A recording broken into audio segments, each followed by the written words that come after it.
Okay.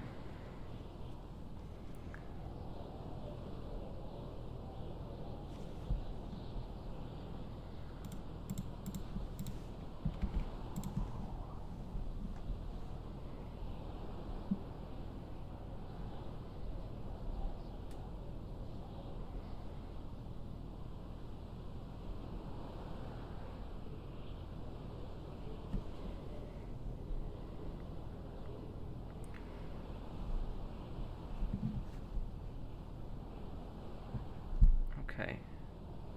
Hello, how's everyone doing?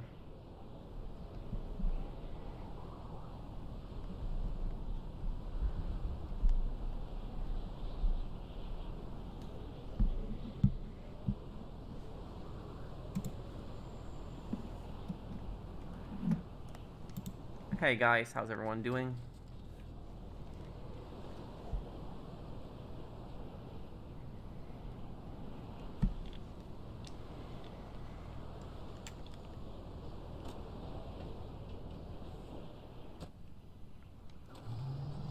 Whoa.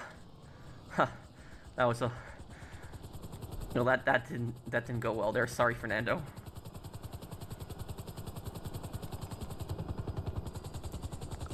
It's more of a war game, Lewis.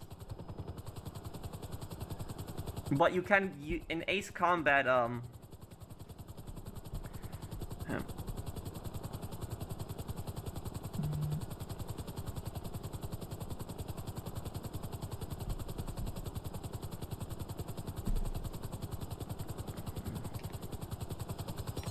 in Ace Combat, you can, in Ace Combat, you can, you can do some pretty bad things in the game. There's some choices in the games that you can do.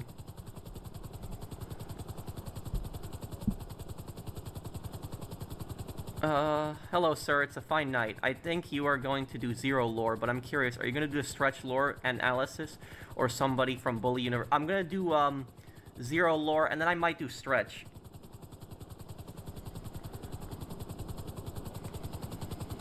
Hey, Nicholas. Thank you for sponsoring my channel for 2 months. Thanks, dude. Hey, Akon. Thanks for coming by.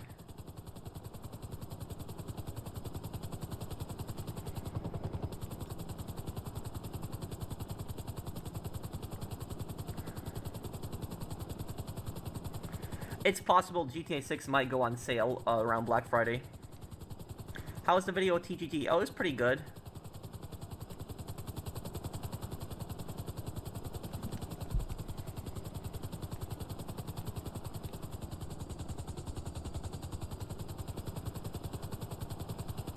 Oh, thank you, Lewis. Yeah, that mission, that final bouncer mission was something else. I haven't decided on that if I'm gonna play solo Wildlands or not.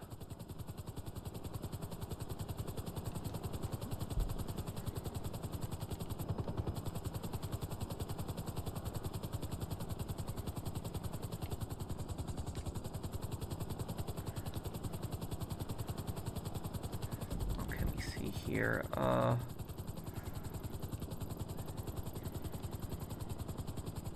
Where's the first business? Here.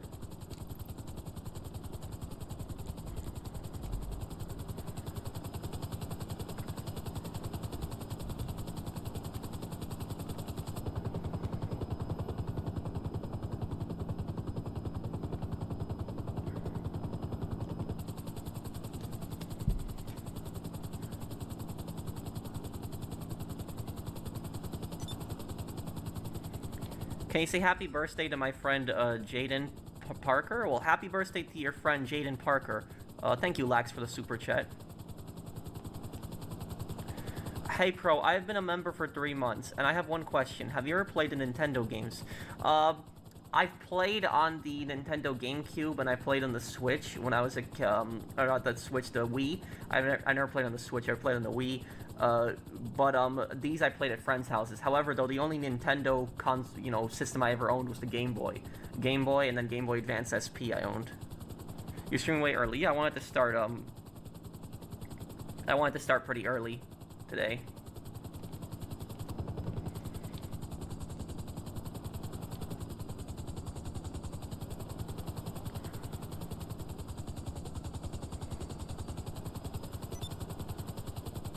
Oh, thank you, Omni Kenny. I'm right outside, so you can activate the sail. Fixated, I want you to take this helicopter and just fly to your next business with it, okay? When you start this, just fly to your next business with it. Pro, I appreciate the dress up you do. I like it. Well, thank you. Thank you, dude. Turning 21 on Wednesday. Happy early birthday, Pearson. Yeah, everything's okay, Darkosh. If I'm reading your name correctly.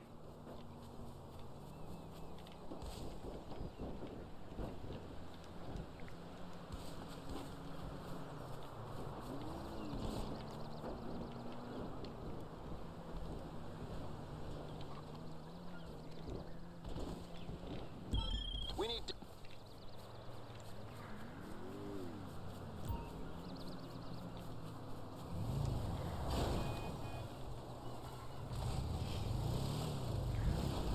Wait, is somebody not here?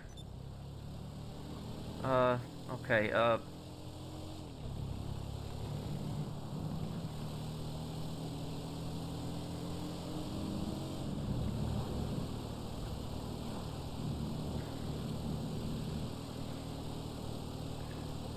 yes, I played Far Cry 2. It's actually my favorite Far Cry game. I do want to do a playthrough of it.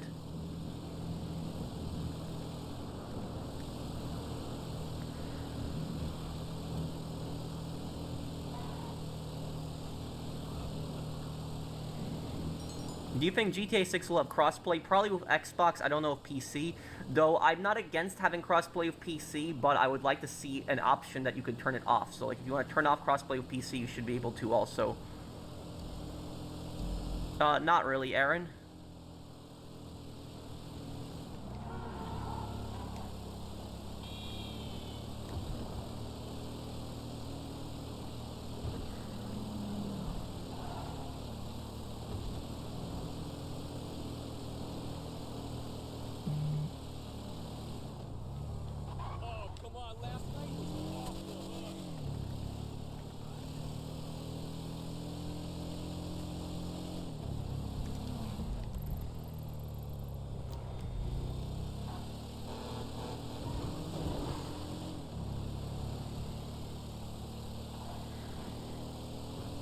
And what's your PSN, Trippy? Pro, I want to consider doing Uber Eats delivery, but my parents think it's too risky because there's a lot of people my age that are doing it. I'm 22 years old. How do you think I should go about this? What do you mean your parents think it's too risky? What, like that it's dangerous? Is that what? Like, you gotta explain the risky part though. Because he knew he knew who he was getting involved with. He knew that Lincoln was gonna do a lot of the things that he did, and he still got involved with him, Aaron.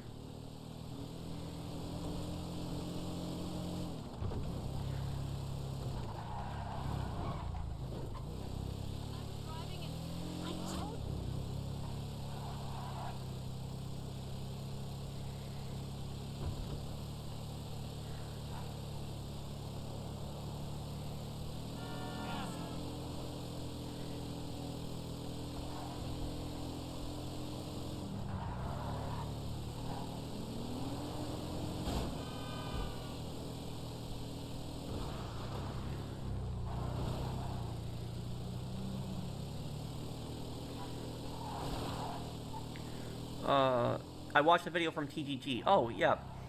Did you like it? We had a bit of fun with that video. Loved your latest GTA video. Thank you.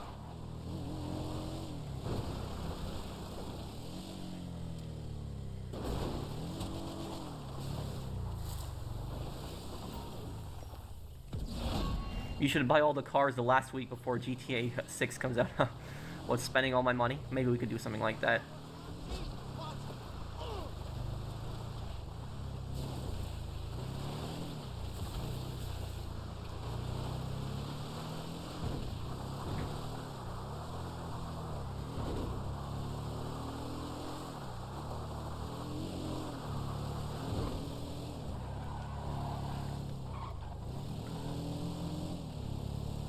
Yeah, that it's dangerous. Well, look,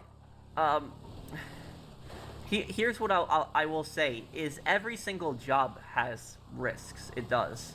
But I don't know if, like, being... I understand that they're your parents, but at the end of the day, you're a 22-year-old man. You have the right to make that decision if you want. Uh, but and I don't know if this would ease your mind, but like people that say that like working for like Uber Eats, for example, is dangerous, but you could make the argument that like working in retail is just as dangerous because you have the chance of getting robbed. You could be on the cash register and somebody could try to rob you. So, there's always that risk. But, like, some people, they act like, oh, if you work in a place like retail, you're safe, nothing will happen. I've seen a lot of dangerous people in retail. I haven't seen a robbery happen, thankfully, but I've seen some pretty aggressive people in retail. So, that is, so every single job, basically, at the end of the day, has some risks to it. It's not like there's no risks. There is. But this idea that, like, you shouldn't do Uber Eats because it's, like, dangerous and something bad is going to happen to you, I wouldn't, like, I wouldn't buy into that too much. Just be careful around the advice I would give you is be careful around the time that you're working, because if you work at night, you're much more likely to be the victim of a crime. That's just general statistics. Most crimes happen at night. The other thing is be careful the neighborhoods that you deliver to. If it's like a dangerous neighborhood, then you don't have to, deliver there. So that's ways that you can minimize your risk too.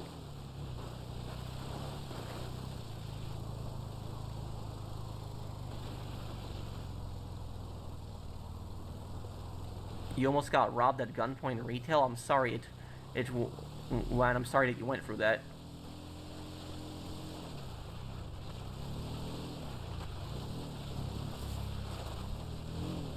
Oh, thank you, James.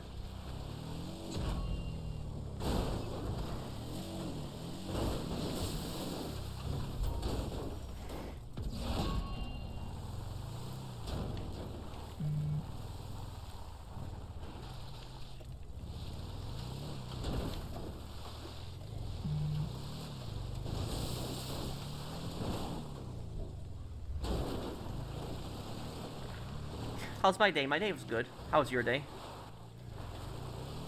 No, GTA 4 Remaster isn't happening. It's not. GTA 6 has what, 8 months until release. No, we're not getting a GTA 4 Remaster. It's not going to happen. Maybe we'll get on the 20-year anniversary. Maybe they'll do that. Because the 20-year anniversary will be in 2 years from now. But I don't think so.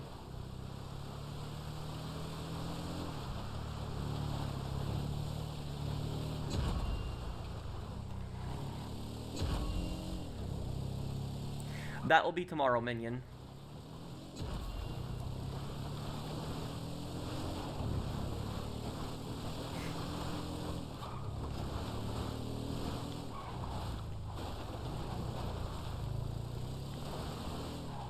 Yeah. I'm gonna rewatch the entire series when I get the chance again, Ferris. If I had a gaming PC, would I enjoy playing GTA Online on PC, and would I do it in the future? I have a gaming PC. I can play GTA Online on PC if I want to, but I've always been a console guy. I'm just used to playing on console. This is what I play on.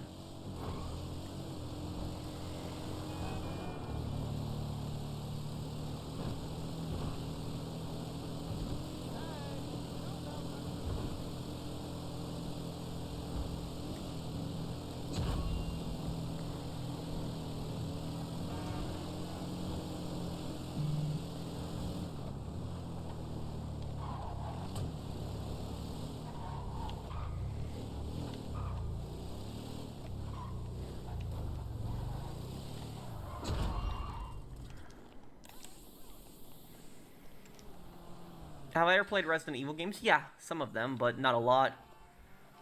I mean, the last Resident Evil game I think I played was, Operation Raccoon City. That was on PS3. That was some time ago, but yeah, I did play that one, I remember.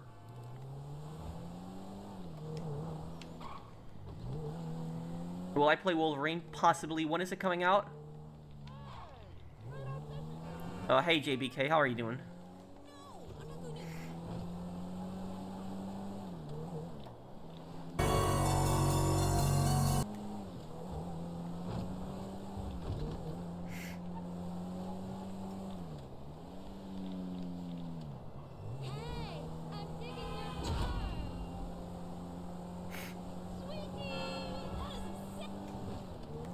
I do like Ghost of Yotei Legends. It is fun.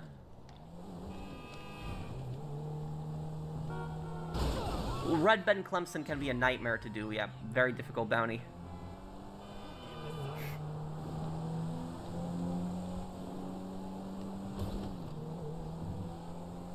What happened to Shadow Company after the Modern Warfare 2 original?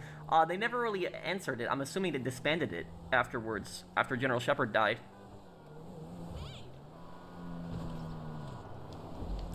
Okay.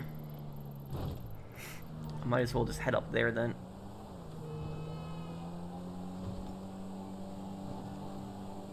Well, I will start, uploading GTA 6 immediately when it, comes out.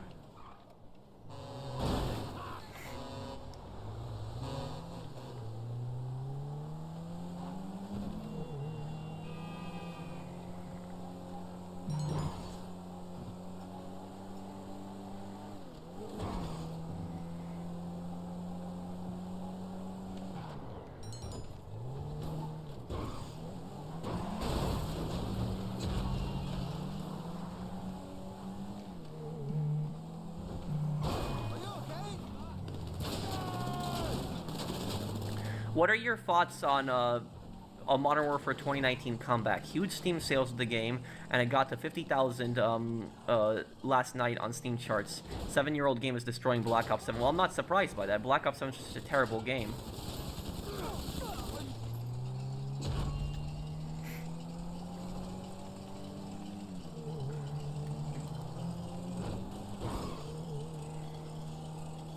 Hey, Ali. How are you doing, dude? Will I 100% GTA 6? Oh yeah, 100%, yeah, definitely.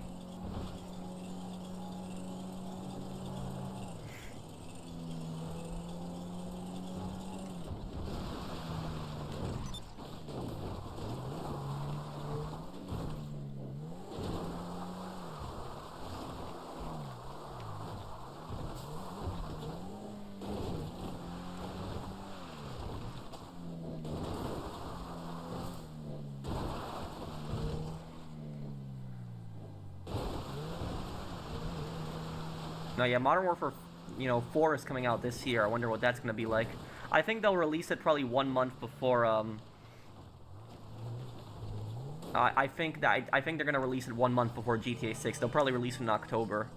That's probably when. No, I'm in a friend session here.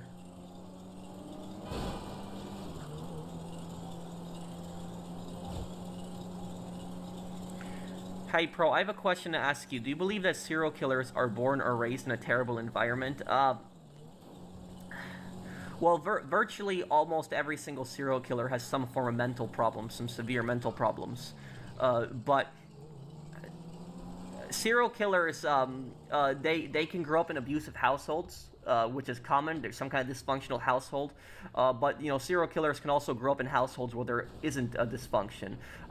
They could just have issues from a young age. But also, not every single serial killer, for example, kills for no reason. When people think of a serial killer, they think of someone that just, killing for no reason. But somebody who, mass kills people, for example, for, money and stuff like that, could still be counted as a serial killer. For example, there was this famous serial killer in Chicago, called H.H. Holmes. He was the most dangerous serial killer in all of Illinois, and H.H. Holmes was not killing people for no reason. What he did was he basically had a fake hotel that he ran, and what he would do is he would lure people into the hotels, and he would kill them and basically just rob them and just take all their stuff. He would have trap doors and stuff like that in his hotel. Pretty disturbing guy. And he also did insurance fraud, where he would get their insurance payments. I don't know how he managed to do that, but I know whenever he would kill people, he would collect their insurance money. So he would do that. He would pose. I think he would pose as a family member or something like that. I think that's what he would do. So eventually he got caught and executed. There was also this serial killer that she was a nursing home assistant, and what she was doing is she was slowly poisoning elderly people. I think it was rat poison that she was giving to elderly people over time, and just killing them off. And a lot of these old people, they would die, and they wouldn't really do an autopsy, so people would think, oh, they died of old age. But the reason that the woman was doing that was there was some kind of scam where the nursing home would get a payout, you know, every single time somebody died. I think it was part of their insurance or something like that. It's like every single time a patient died, they would get like some kind of payout, and so she was doing that just to boost the amount of money for the nursing home. But she counted as a serial killer, so that is it. So not all serial killers are always like these, you know, deranged people that are going around just murdering for absolutely no reason. Well, the Iceman is considered a serial killer. I mean, he is. He was a hitman, but he's a serial killer. I mean, hitmen are serial killers when you think about it. They are. You know, Agent 47, for example, in the Hitman series, is a serial killer. You know, he might only kill the targets, but he's killed multiple people. So he is, technically. It was morphine she was using. Oh, it was morphine. Okay, so that was that. So you know the case that I was talking about. You doing this? Take the helicopter and fly to your next business. Fixated.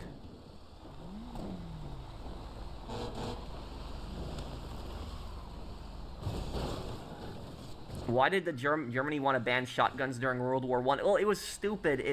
Because America was really the only country that used shotguns on a mass scale. I mean, soldiers did bring shotguns into World War I, but it was America who really used them on a massive scale. And shotguns were the Winchester 1897 was modeled specifically with a shorter barrel and a bayonet to be able to use in trench warfare, and it turned out to be very effective. So the Winchester 1897 was very effective in trench warfare, and the Germans hated that so much that they started considering it a war crime to use it. But it's kind of ironic considering if they were using gas that they would complain about something like that.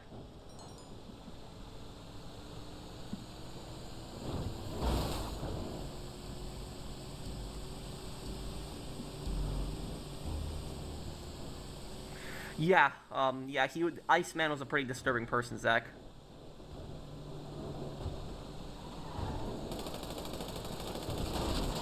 What did the trench raiders do in World War I? They were a form of special forces. You know, they would go into trenches with close-quarter weapons, shotguns, you know, handguns, clubs, bayonets, and they would try to clear them out. Bike Glide? Wait, do you mean like with the Oppressor? Will GTA 6 be available on PS4? No. Am I married? No. What's one unannounced feature that you want the most in GTA 6? An unannounced feature? Maybe like, I don't know if you would call it like a feature, but like just a really good video game economy. A really good one. Like a lot of stuff to buy in the economy. Yeah, if we get a DMZ mode with Modern Warfare 4, I might do like DMZ guides, because I do play a lot of DMZ, and I was considering making some guides on DMZ, you know, back in the day, but then when they cut support for it, I never bothered with it. No, I don't, Shiny Knight.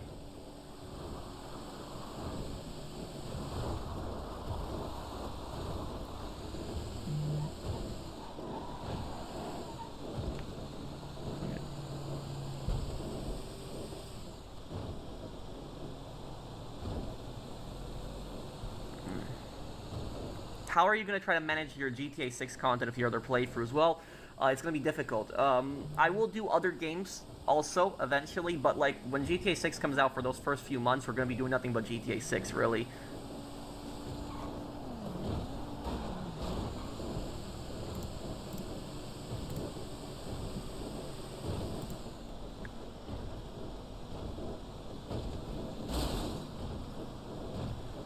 I guess he's just dodging a lot here, but he might fall off the truck. I've seen clips of Breaking Bad and Better Call Saul. No, I didn't know that, Aaron. Make sure you cut left across the highway here, Casey. You can save a lot of time. Yeah, there you go. You can save 30 seconds on the drive by cutting across there. Back to the old roots, eh? Not necessarily, because I will still do like other games and stuff like that, but when GTA 6 comes out, I'm gonna be so busy with that we're gonna be doing just the story alone on GTA 6, like posting the story is probably gonna take me 2 months to post the entire story, because it's gonna probably be multiple parts that I'm gonna post, probably like 50 or more parts, depending on how long the story is for GTA 6. So like, you know, you post a part every single day, probably gonna be close to 2 months.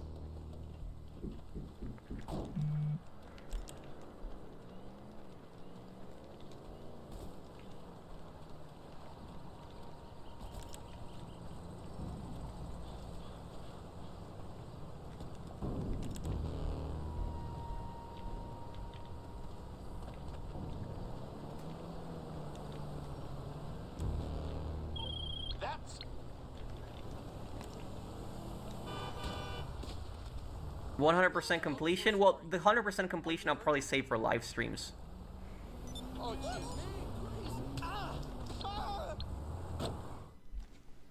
Okay, Casey,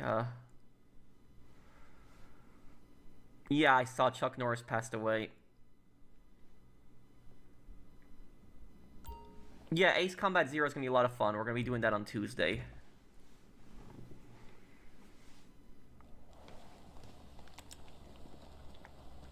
What are your predictions for GTA 6 story mode? That Lucia and Jason are gonna end up leaving Vice City.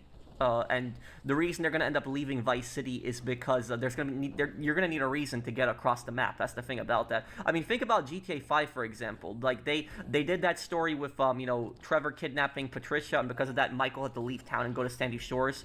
So like they're gonna do something like that because it wouldn't make sense for like Jason to drive all the way from like Vice City to Gloriana, which is the state of Georgia. So they're probably gonna do some kind of story where something goes wrong and they're probably gonna have to leave town. That's probably at least what I think is going to happen. They're going to need a reason to explore the map. Like, think about San Andreas. Like, CJ had to leave town because Big Smoke, betrayed him, and Sweet got arrested, so CJ had to flee. So I think they're going to have something like that in GTA 6. They're going to need to leave town for a reason. I don't know what, but something's going to go wrong. If you were a betting man, would you say Michael or Franklin will make an appearance in GTA 6? Not Michael. No. I can't. Michael's going to be retired. So, no, I cannot picture Michael. No, I don't think so. Franklin, maybe, perhaps, if he has maybe some kind of business contacts in Vice City, but I think that Jimmy is the most likely to appear because, Amanda said that, our son moved out, so that's probably going to happen, is Jimmy's probably going to be the one that's going to make an appearance. Well, we don't really know that. People are saying that Lucia abandoned her baby, but I don't know if I believe that. Thank you, Random Fist, for the super chat.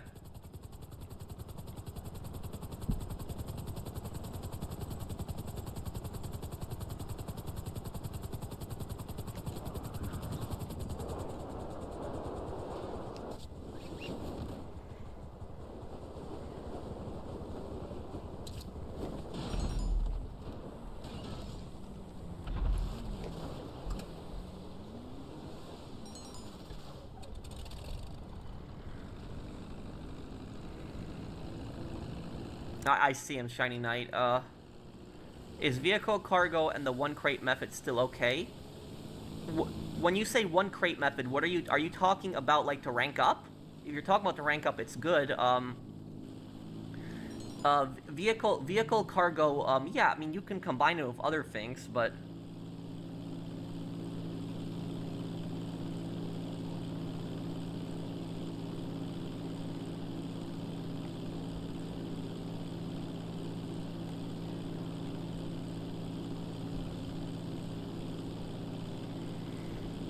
Thank you, Jeremiah. Should the clickbaiters be banned from doing GTA 6 content in YouTube as their punishment for milking fake leaks? Oh, that would be, that'd be hilarious if they wouldn't be able to post GTA 6 videos, but something like that isn't going to happen, unfortunately. Here's what I will say to you. I do have a solution to end clickbait on YouTube. You know what my solution is to end it? The thing about that is that if you ban clickbait, that might create a moderation problem because there's just so many things that could be mistaken for clickbait, and some people make videos for fun, jokes and stuff like that might be counted as clickbait, and that might get them in trouble. For example, on April Fools, I do a clickbait video every single year. So every single April Fools, I do one clickbait video, and that's on purpose because it's a joke. But what I would suggest to do to end clickbait, my suggestion is do exactly what Twitter did. You know how on Twitter, when somebody makes a statement on Twitter, they post something, and then you have those little community notes right at the bottom? Something like that? I think that they should have those community notes at the bottom of videos on YouTube. So if somebody posts some stupid GTA 6 leak and says oh, this is going to be the size of the map or something like that, the community note might say this is coming from an unreliable source and there's no proof on the map being this size. And what they could do is they could add an extra section under that community notes, and it could say this channel has been accused of clickbaiting several times, or this channel has been accused by many of clickbaiting. Many users have complained about this channel clickbaiting, something like that. Like, you know, if you post like a community note like that, a lot of people would see that, and then the YouTubers couldn't block that. It would be right under their video. A lot of people would immediately click off, and they wouldn't watch that channel anymore. So that's what I would say is like put in a little community notes stuff, and that would I think that would really help to fight clickbait.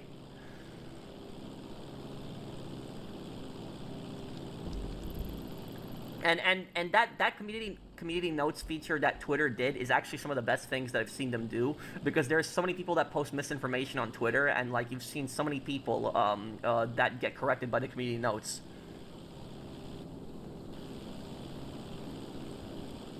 What's going on with Fallout 3 Remaster? I have no idea, dude. Everyone keeps talking about it, but we haven't seen any proof. People were saying, oh, it's going to come out in November, and November passed, nothing happened. It's been, you know, 5 months since November.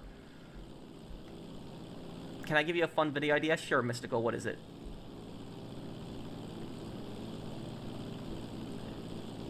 Grok is a separate AI thing, but I guess it's part of the community notes.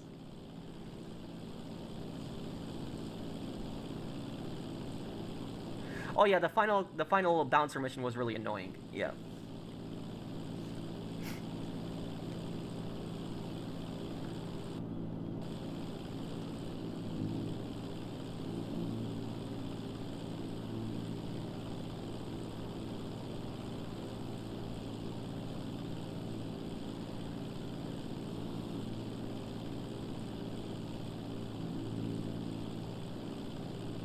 What's wrong, Visionary? And yeah, you could text me. What are my thoughts on GTA 6 Online? I'm gonna make a video this week talking about it, but basically my thoughts on it. I think that with GTA 6 Online, I think that it should focus on role playing. Like, choose a role. For example, you choose a role and you fulfill that role. You, like, for example, like a biker, maybe like a drug trafficker, drug smuggler, maybe like a hitman, and you play for that role. And this gives you like different abilities, you know, missions and stuff like that. I would like to see that.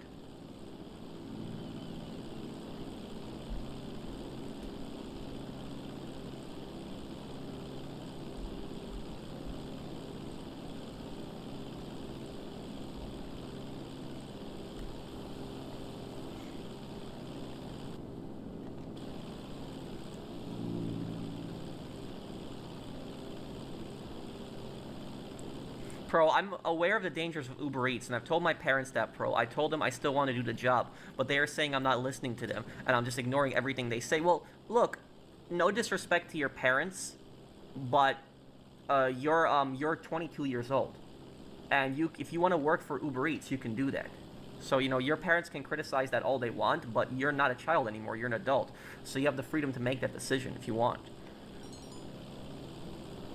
And if your parents are, like, telling you not to do Uber Eats, they're saying, like, oh, it's so dangerous, like, just ask them, then what do you suggest? Like, you know, what should I do instead? Are they giving you, like, alternatives? Are they giving you something else that you could do instead? Because what you're trying to do is you're trying to make money. And that's a good, as a young person, you trying to make money, it's a good thing. It's a good thing you're thinking about making money, you're thinking about what you can do to make money. That's a good thing. It's a good trait to have. How is the GTA Jeopardy with TGG? Oh, it was fun.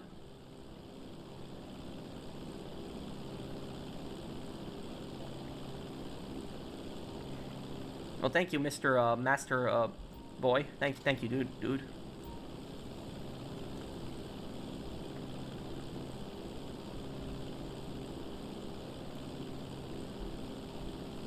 Yeah, but here's the thing is, if Watch Dogs Legion gets a director's cut and they only add like a few new missions, but they don't actually update the online, I'm not really going to care about it. Because if all they do is just re-release the game with a few extra things, I don't know. I don't think I'd really care that much. I'd like to see it actually have more stuff being added over time. Are you finally done with Yakuza? There's going to be one more final part for Kiryu. There's the Majima storyline, but what I'm probably going to do is, I'll probably save the Majima storyline for a little bit in April, because I'm going to do Ace Combat Zero and 50 Cent on Blood in the Sand soon.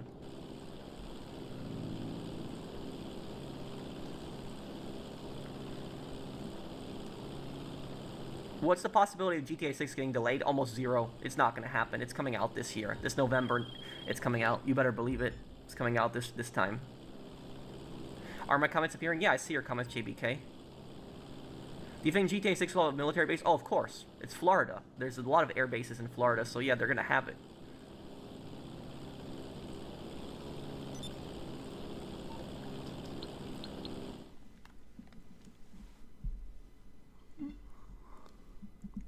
Why do toxic families exist? Usually, here's the thing is, when somebody is toxic, not in every single situation, but when somebody is toxic, it's usually in I found that the reason that they're toxic comes down to two reasons.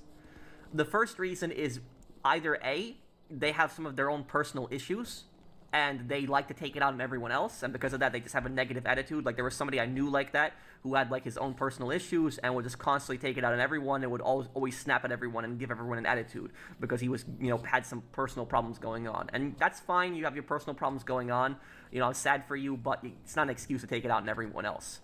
Second reason that I've noticed people are toxic is, this is one of the more common ones, is that people don't know how to mind their own business.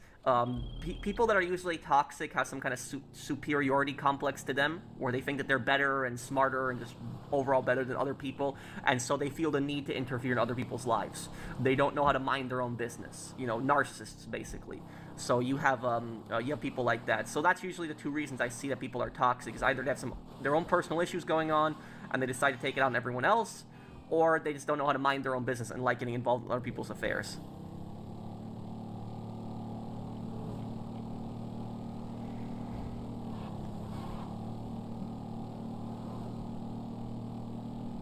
Night mode? What's night mode? New content and new motion capture work? Huh.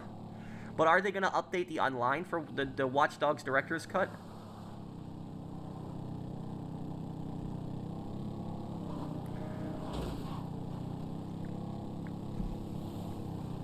Let me see here. Top 10 biggest, most evil criminal organizations in video games. That would be a fun video to watch, and you can explain both video game lore and real life lore.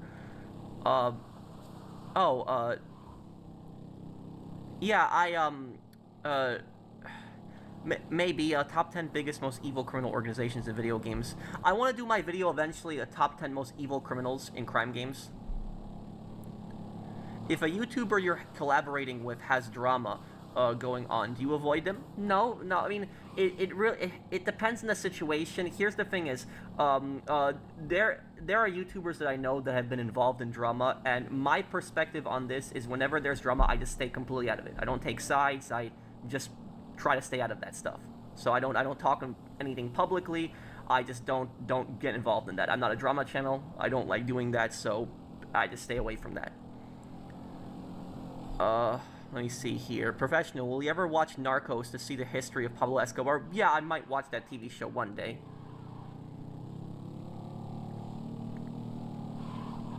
I know Narcos also has a video game on the PlayStation Store. Thank you, Caliber, for the super chat.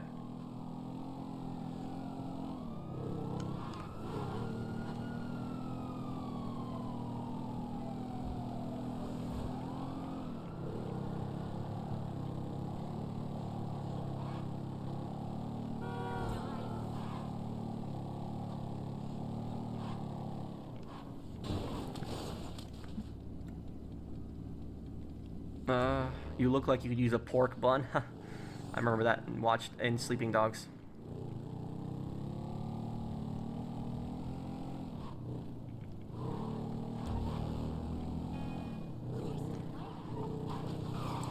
What would you do if your half-siblings found out that you're a YouTuber and want to reconcile their relationship with you? Well, the thing is, if they would want to reconcile their relationship with me solely because I'm a YouTuber, that does not show that they're sorry. So no, I don't ever see that honestly happening.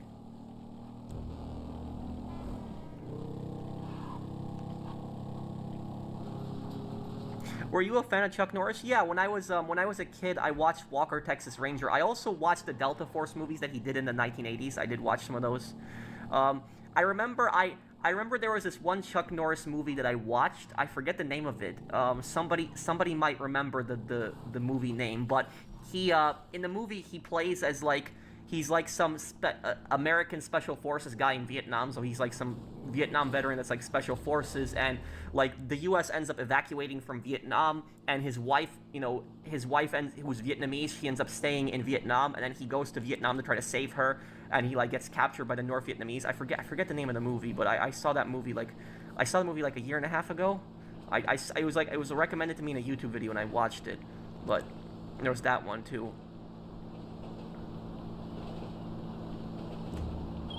Crypto.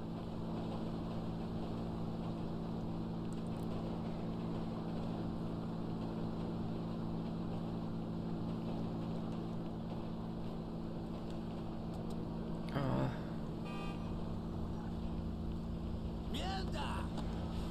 Ah, shit! That's the name of the movie, Zach? Missing in Action, was it? Okay, it was Missing in Action. How do you deal with the inevitability of death from your perspective? Is it something you think about? Yes, sometimes. Sometimes I think about that. I think that's come across everybody's mind. I think if somebody thinks about, I think that if somebody says they never thought about death, I think that they're lying to you. I think every single person has thought about that. But you know, I don't really know how to answer that question. It's just you know, the scary thing is, you know, it could, you know, it's just sometimes it's just so unexpected and stuff like that. And but the things that I've always you know, thought about potentially like an afterlife and stuff like that. That's generally what I've sometimes thought about when I thought about that issue. I know, Liskif. I just didn't get the chance to respond. No, I didn't, Christine. Thank you for the super chat. I didn't get my phone fixed yet.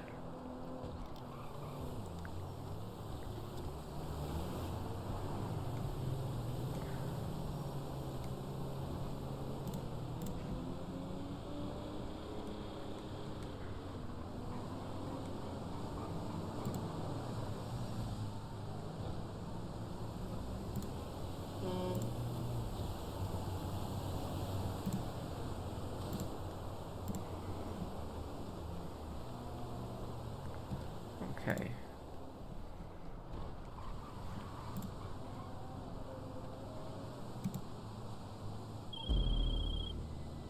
It's sale day. Okay, What happens to your phone again? The silent button doesn't work anymore. So like, you know, the button to put it on silent, I have to, you know, do it in the settings now.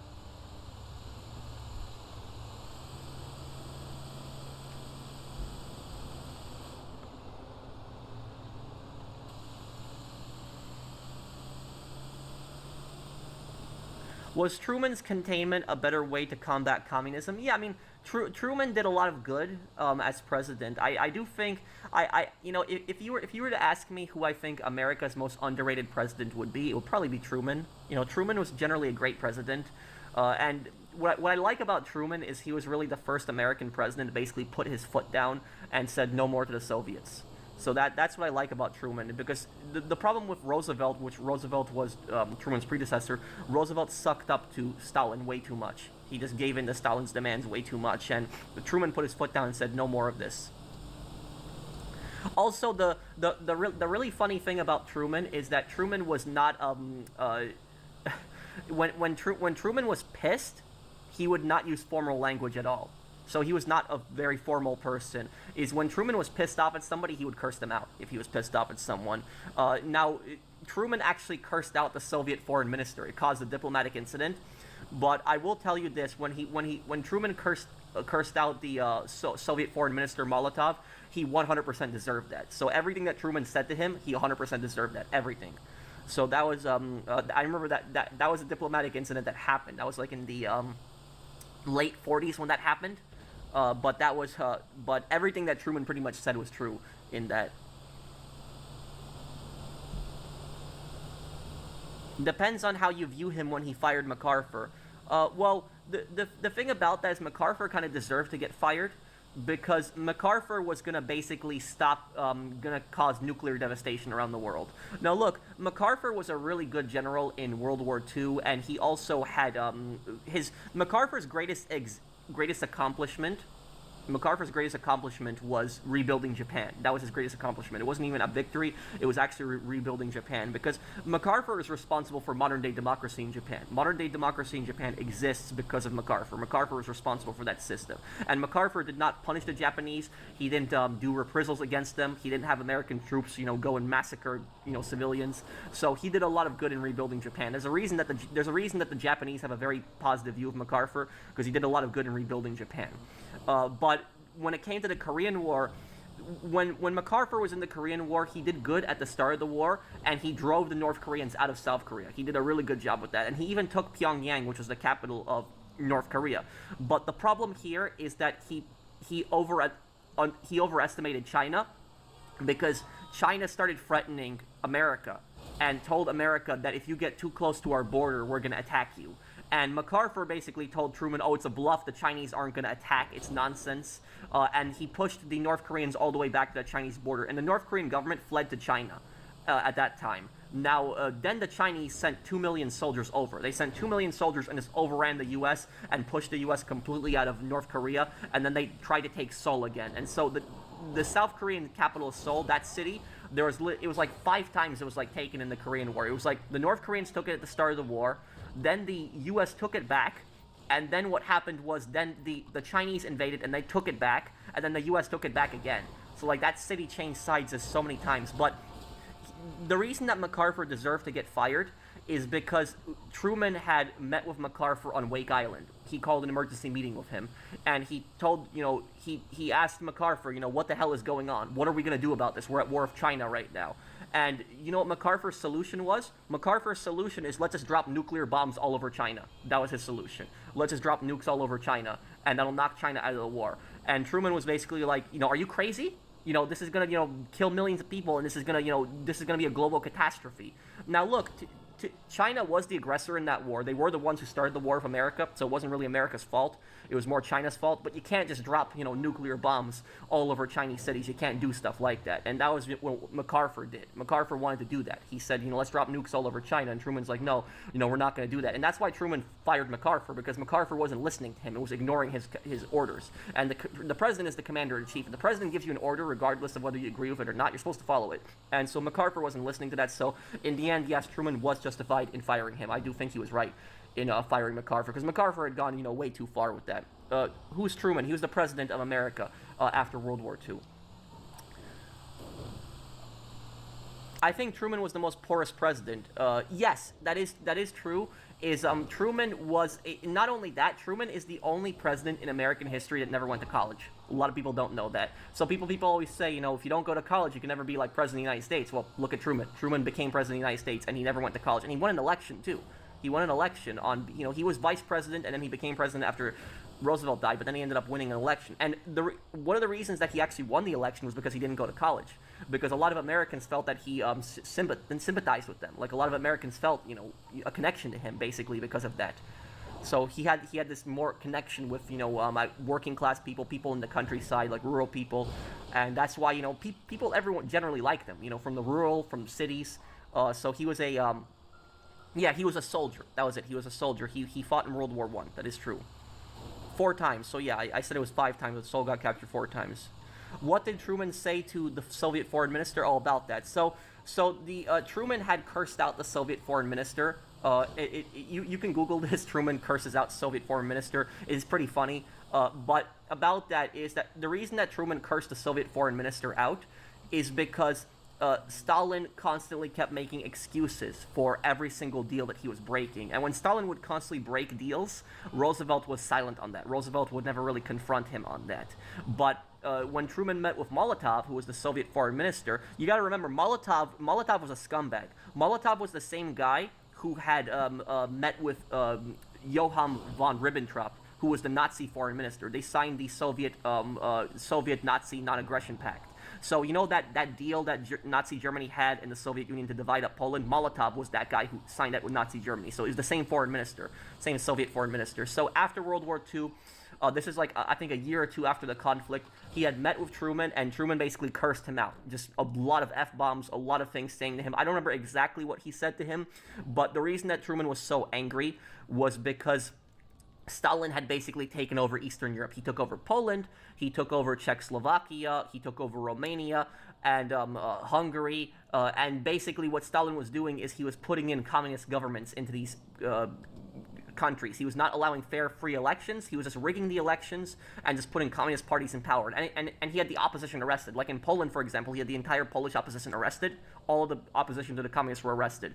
And a lot of them were sent to gulags. And Truman got really mad about that. And when he confronted Molotov on that, Molotov was basically saying, oh, we have the right to rebuild these governments because we got attacked and blah, blah, blah, this. And, and so the Soviet Union was just preventing, like, a fascist state from, like, being on their borders. That's basically what he was saying. He was saying, oh, we have to, control the governments in these countries because we don't want another government like Nazi Germany to attack us. But the problem with that argument is that, for example, Poland and Czechoslovakia never attacked the Soviet Union. These were not fascist governments. They never attacked the Soviet Union.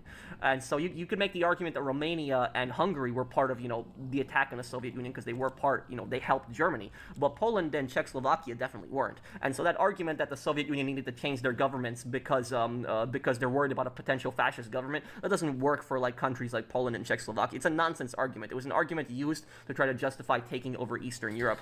And the problem with this is that Stalin agreed that he would allow free elections. He said, I would allow free elections in these countries. He didn't keep his word. He rigged the elections, and then he started making excuses. And then Truman basically lost it and just cursed Molotov out, just dropped a bunch of F-bombs at him. And Molotov said to Truman in that conversation, he said, in my entire diplomatic career, I have never had anybody treat me this way. And Truman said to him in response, he said to him, if you don't want people treating you this way, then keep your goddamn promises, you Russians. That's what he said to him. So literally, that was Truman's comeback to that. And Truman was 100% right. He's like, Truman was basically saying, I don't have an obligation to show you any kind of respect if you're not going to respect me. And so that's the way that Truman did things, is Truman was a no-nonsense guy. Truman grew up on a small farm in the Midwest. He was a no-nonsense guy. He was generally a very friendly guy, but, if you did not follow through with your agreements, if you pissed him off, oh yeah, you bet he's going to curse you out. He's going to do stuff like that.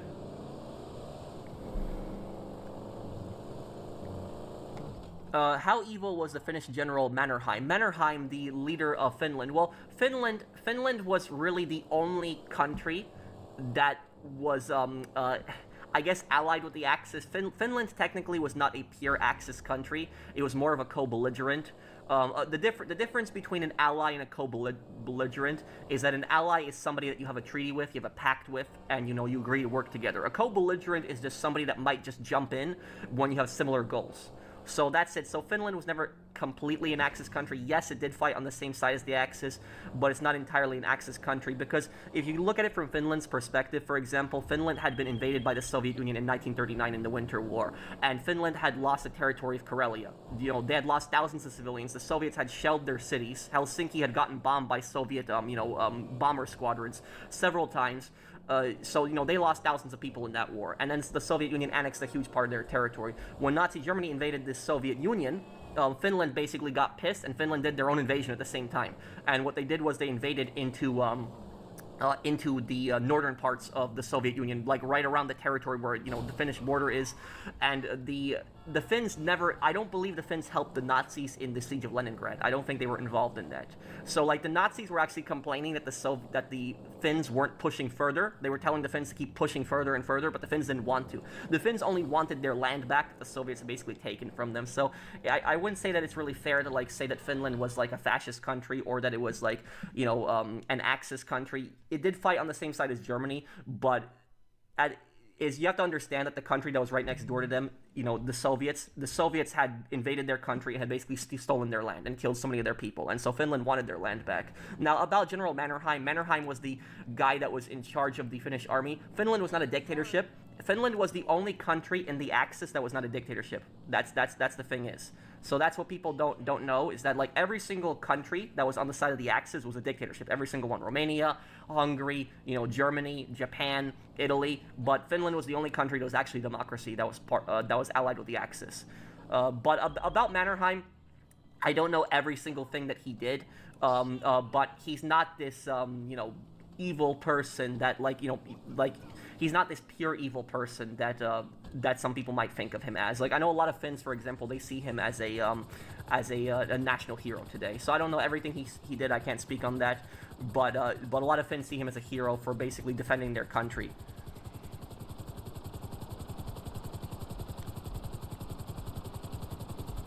Let me see here.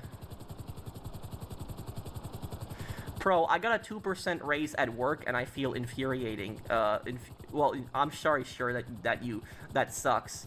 You know, when I worked in retail, I only got an 18-cent raise, and when that happened, that really pissed me off.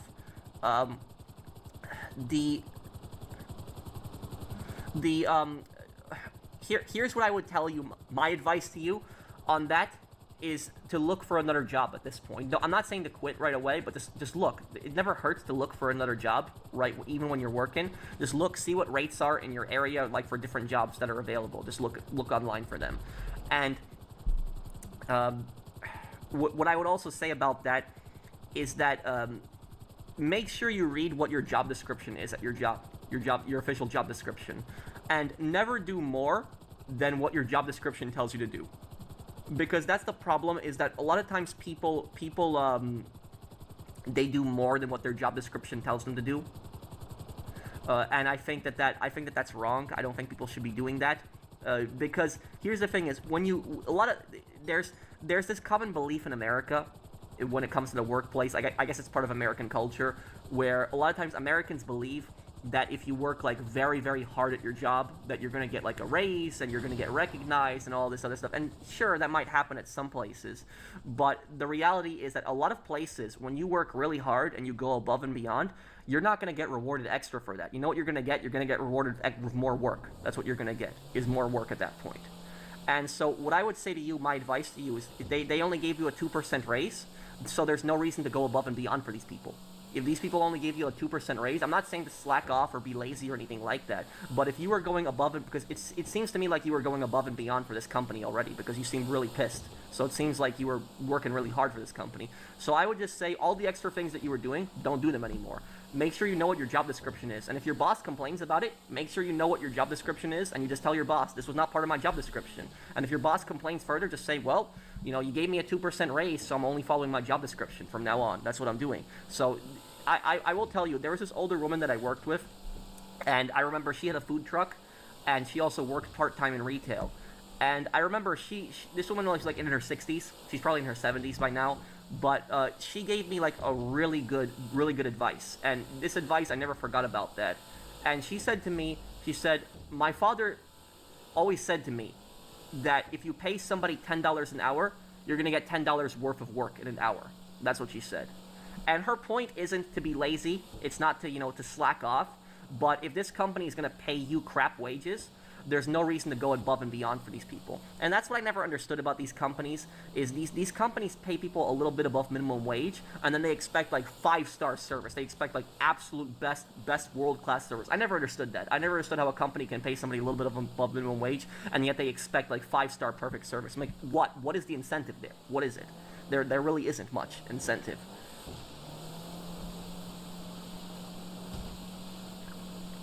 Happy Sunday, Pro. Curious if you have any Saints Row projects coming up. Take care, Athena. Hey, Athena. Thank you for sponsoring my channel for 3 years and 4 months.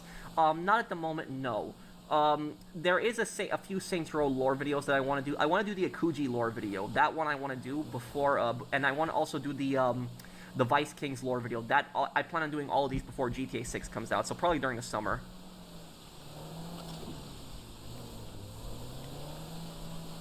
But you still here? Sure. Did you hear my advice? Just sure. The only thing I would recommend to you is don't quit right away, because you're still working in a job and you still have money. So, but it wouldn't hurt to just look for another job at the same time. Thank you, Minion Dave, for the super chat. Can you explain more about the Cuban Missile Crisis? Yes, that happened in that was 1961 when that happened. That was it was about 2 years after the Cuban Revolution. Castro had declared himself a communist, which surprised the Soviets because they didn't even know who Castro was before that. And he wanted aid from the Soviets, and the Soviets basically saw it as a perfect opportunity to have an ally right next door to America, and they basically put up their missile. They were trying to build their missiles right next to America, which was within range of hitting America. And at that point, what Kennedy did was Kennedy did a blockade of Cuba. Eventually, the Soviets agreed to pull back their missiles in exchange, as long as the United States pulled out their missiles out of Turkey.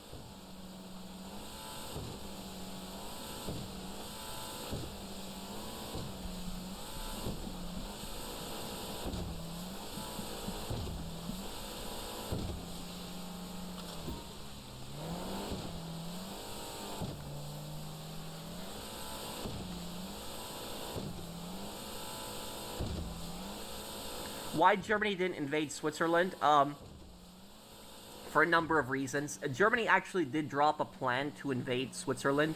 One of the reasons that Germany never invaded Switzerland is because when Germany wanted to do business with Switzerland, they would do business with them. So there wouldn't really be any questions asked. And so Swiss banks were actually notorious for holding a lot of Nazi gold and also stolen Nazi items. So that is true that Swiss banks did actually hold a lot of Nazi stuff. So the Swiss just did business with the Nazis whenever they requested it. There was no questions really asked. The second thing is that while Germany did drop plans to invade Switzerland, Switzerland is a very mountainous country, and Switzerland would be a much more difficult country than to invade like Poland or France, for example. Very, very difficult. And Switzerland also has a very strong militia. Very, very strong militia. Everybody's basically part of the militia. They train a lot heavily. Their marksmanship programs are some of the best in the world. And so that's why Switzerland didn't get attacked.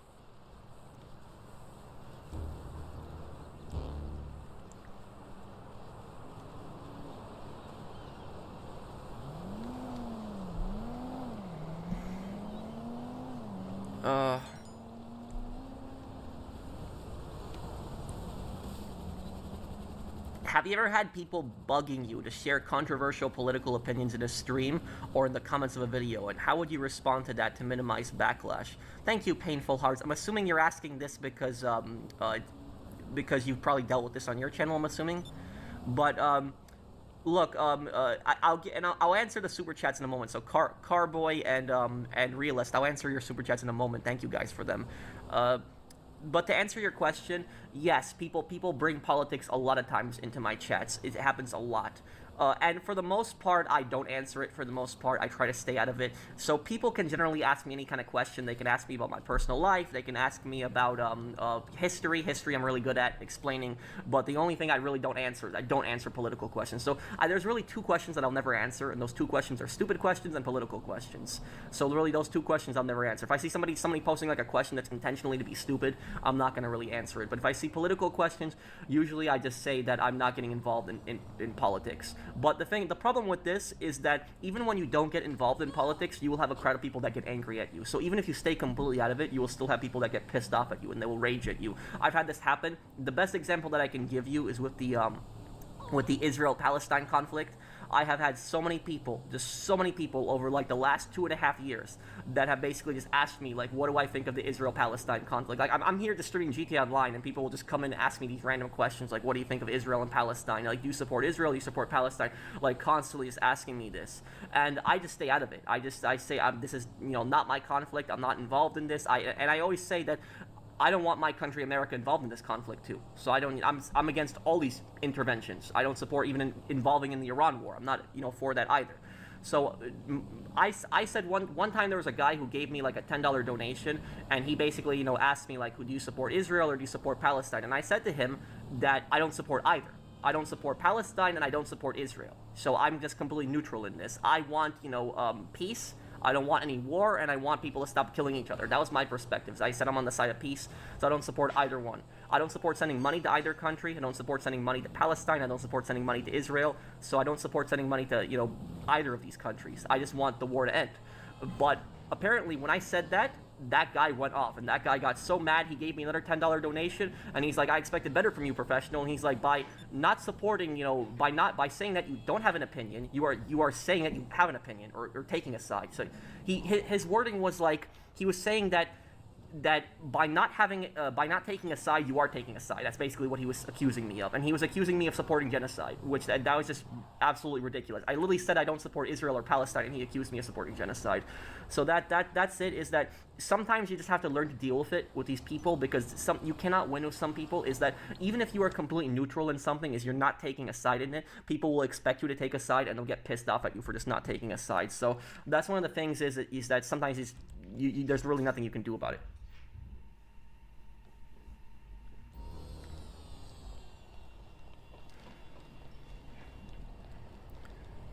Let me see here. Thank you, Carboy, for the super chat. I hate how much Doomer slop videos there are on YouTube. They say stuff like you can't afford a house, or AI is running everything, and one day it made me very sad. I just tired of all this Doomer slop. Wait. I hate how much Doomer slop videos there are on YouTube. Like, oh, you can't afford a house, or AI is ruining everything. Yeah, I mean, look, I know exactly what you're talking about. Is there's those videos that are recommended that like are saying that it's hopeless and stuff like that, and I don't like those type of videos. You know, I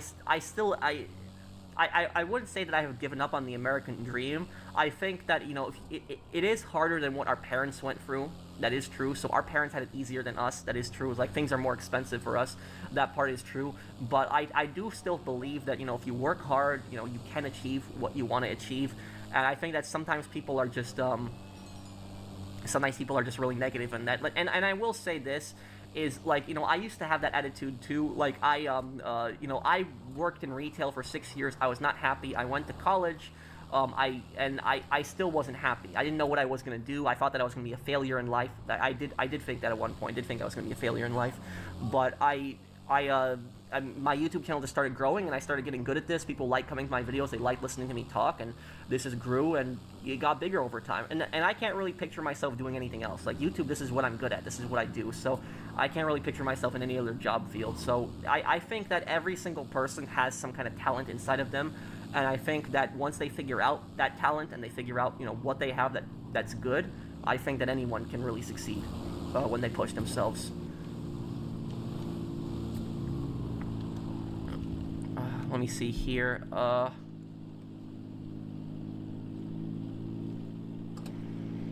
I grieved you so much you made a video crying, the unprofessional. I appreciate the super chat. I don't know why you're giving me a super chat if you're just here to talk crap. But is that, first of all, I would just say is, I don't know why, you know, somebody would do stuff like that on the game. Just harass anybody, just annoy anybody like that. And I will say this, if somebody enjoys griefing, if somebody enjoys doing stuff like that, just making somebody's time miserable on the game, that person has issues. That's what I'll say about that. Is that I get it, it's a video game and all, but if somebody's playing a video game specifically just to annoy people, and they're doing it specifically just to antagonize people and just to make people angry, they have some kind of issues going on. They do. That's at least the way I see it. Is that if somebody's intentionally trying to provoke people, they get some kind of sick satisfaction and have some sadism in them, that they enjoy, you know, making people mad. Yeah, I personally think they have some kind of issues. So that's about it. And I don't think there's anything wrong with me saying that GTA Online PvP is toxic, because it is. And while I appreciate your super chat, I don't know which of the griefers you are that was in that video, but pretty much every single griefer that was in that video had no skill whatsoever. And like, if you were that idiot that was basically just constantly blowing yourself up and doing easy way out, then I really have no words for you. The worst part about this is that the people that do stuff like this actually think that they're good at the game. They think it takes skill. That's always what I thought was the worst part. I never thought the worst part was even the griefing. It is annoying, but I think the worst part is always these people think that they have skill. They think, oh, I'm blowing myself up is like, you know, is somehow skillful. It's like they'll blow themselves up like 20 times, and then they'll get that one lucky kill on you, and then they'll be like 1-0, you suck, 1-0. Like, to me, if I see somebody doing stuff like that, like blowing themselves up and then messages me 1-0, you know what my reaction to that is? My reaction isn't, wow, this person's amazing at the game. My reaction is, my god, this guy's a loser. That's what my reaction is basically to that.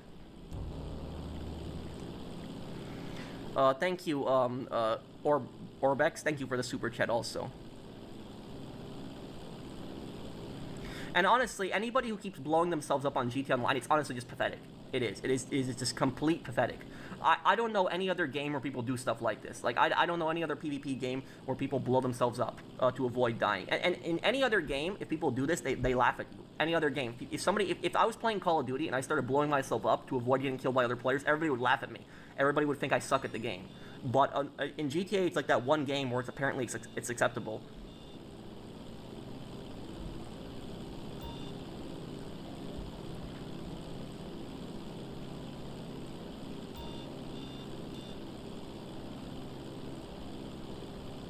Well, that's the thing. A lot of griefers are actually kids, and it makes sense because, you know, kids are they're growing up, they're pretty unstable. So it kind of makes sense that a lot of griefers are teenagers and kids. But if somebody becomes an adult and they're still doing stuff like that, they're still acting like that, they have some serious issues going on.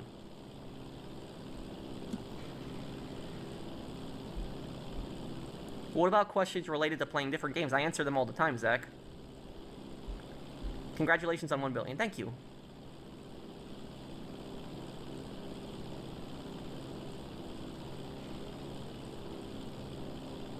Thank you, Hamzat, for the super chat. What do I think of Reagan? When it comes to Reagan, though, what I'll say about him is that Reagan's greatest accomplishment, the best thing that he did, was bankrupting the Soviet Union. When Reagan can be given credit for bankrupting the Soviet Union. He was a huge part of that. So he got rid of America's, you know, biggest enemy.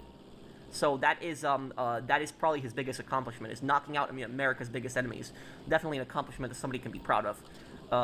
Because what Reagan did was, Reagan started spending a ton of money on the military, just way more money, because the Chernobyl disaster happened, the Soviet economy was going rough because of the Afghan war, and what Reagan did was he started spending more money on the military. And the Soviets, what they would do is they would increase spending on their military to try to match that. And they couldn't compete with that. They were trying to spend more money, and all their economic crises ended up bankrupting their country. So that was definitely a good thing that he did. So he can be given credit with ending the Cold War, but I will say, though, that there are bad things that Reagan did. There are some pretty bad things that he did. Like, you know, for example, the worst thing that he did, the worst thing is the Iran-Contra affair. So what Reagan was basically doing is Reagan was supporting drug cartels that were inside Nicaragua, and these drug cartels were the Contras. Now, according to the CIA, the Contras were like freedom fighters fighting against the communists in Nicaragua. The only part of that that's true is that they were fighting against the communists. The other part that they were freedom fighters fighting for democracy, you know, it's nonsense. The Contras were basically a bunch of gangs of drug smugglers, and the Contras, they wanted to turn Nicaragua into a narco state. So think about for example, like Ghost Recon Wildlands. You know what Bolivia is like in Ghost Recon Wildlands? That's what the Contras basically wanted Nicaragua to be. They wanted it to basically be a narco state where they would control the country. Basically wanted it to become another Panama under Noriega. That was basically what they wanted. And the CIA had supported them because they preferred the narcos over the communists and the socialists. And I can't stand the socialists either. The socialists, that was the FSLN, the Sandinistas, they were crap too. But the thing is, if you have two really crappy guys, you shouldn't support anybody. So the United States shouldn't be supporting socialists, but shouldn't be supporting drug cartels either. So, we should have probably just stayed out of that conflict. But what ended up happening is these Contras, these guys, they started massacring people in Nicaragua. Like, they started committing war crimes, like pretty brutal stuff. And when that information came out, the United States government cut all funding to the Contras. And they basically passed laws where it was illegal to fund the Contras. Now, Reagan was getting all mad about this, saying the Contras were freedom fighters and a bunch of this other stuff when they clearly weren't. They were murderers, like I said, and drug dealers. Now, what Reagan ended up doing is Reagan had contacted, I remember, he had a third party in Israel basically sell weapons to Iran. So he had he went through the Israeli government and had the Israelis sell weapons to Iran, and then the Iranians paid Israel back, and then Israel paid that money back to the US. And Iran was at war with Iraq at that time in the 80s, so is the Iran-Iraq war going on. And Iran was a terror state at that time also, as it is today. So it was a brutal dictatorship. And so meanwhile, you have Reagan saying that he's supporting democracy in Nicaragua, but he's arming the dictatorship that's going on in Iran. And when that whole thing came out, the Iran-Contra scandal, it was a CIA pilot was shot down in Nicaragua and was captured by the Sandinistas and basically confessed to the whole thing. And that was, Reagan's stupidest thing that he did. The other thing that I cannot approve of Reagan is that Reagan did support gun control, which personally I'm not a fan of gun control. I don't like it.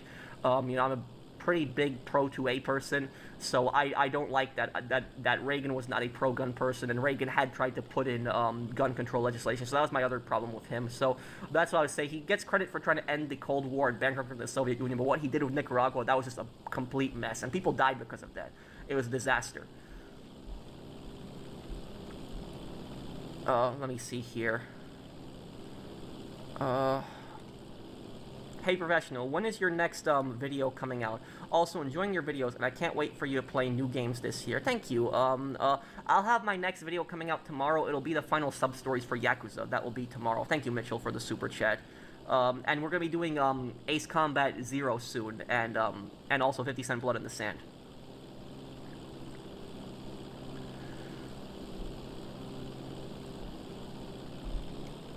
I just feel bad for the 1-0 crowd. I feel like they're going through some stuff. Yeah, it's like I said, I don't know how anybody would, anybody thinks that they're good at the game when they do 1-0. That's so stupid.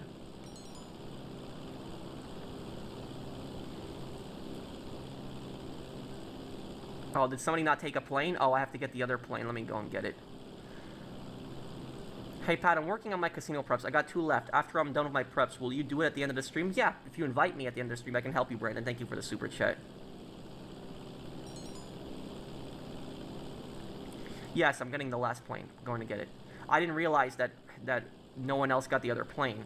Wait, Nikki, you didn't invite anybody else. I thought we had multiple people. Okay, just invite another person right after this mission. I'll go and get the other plane right now.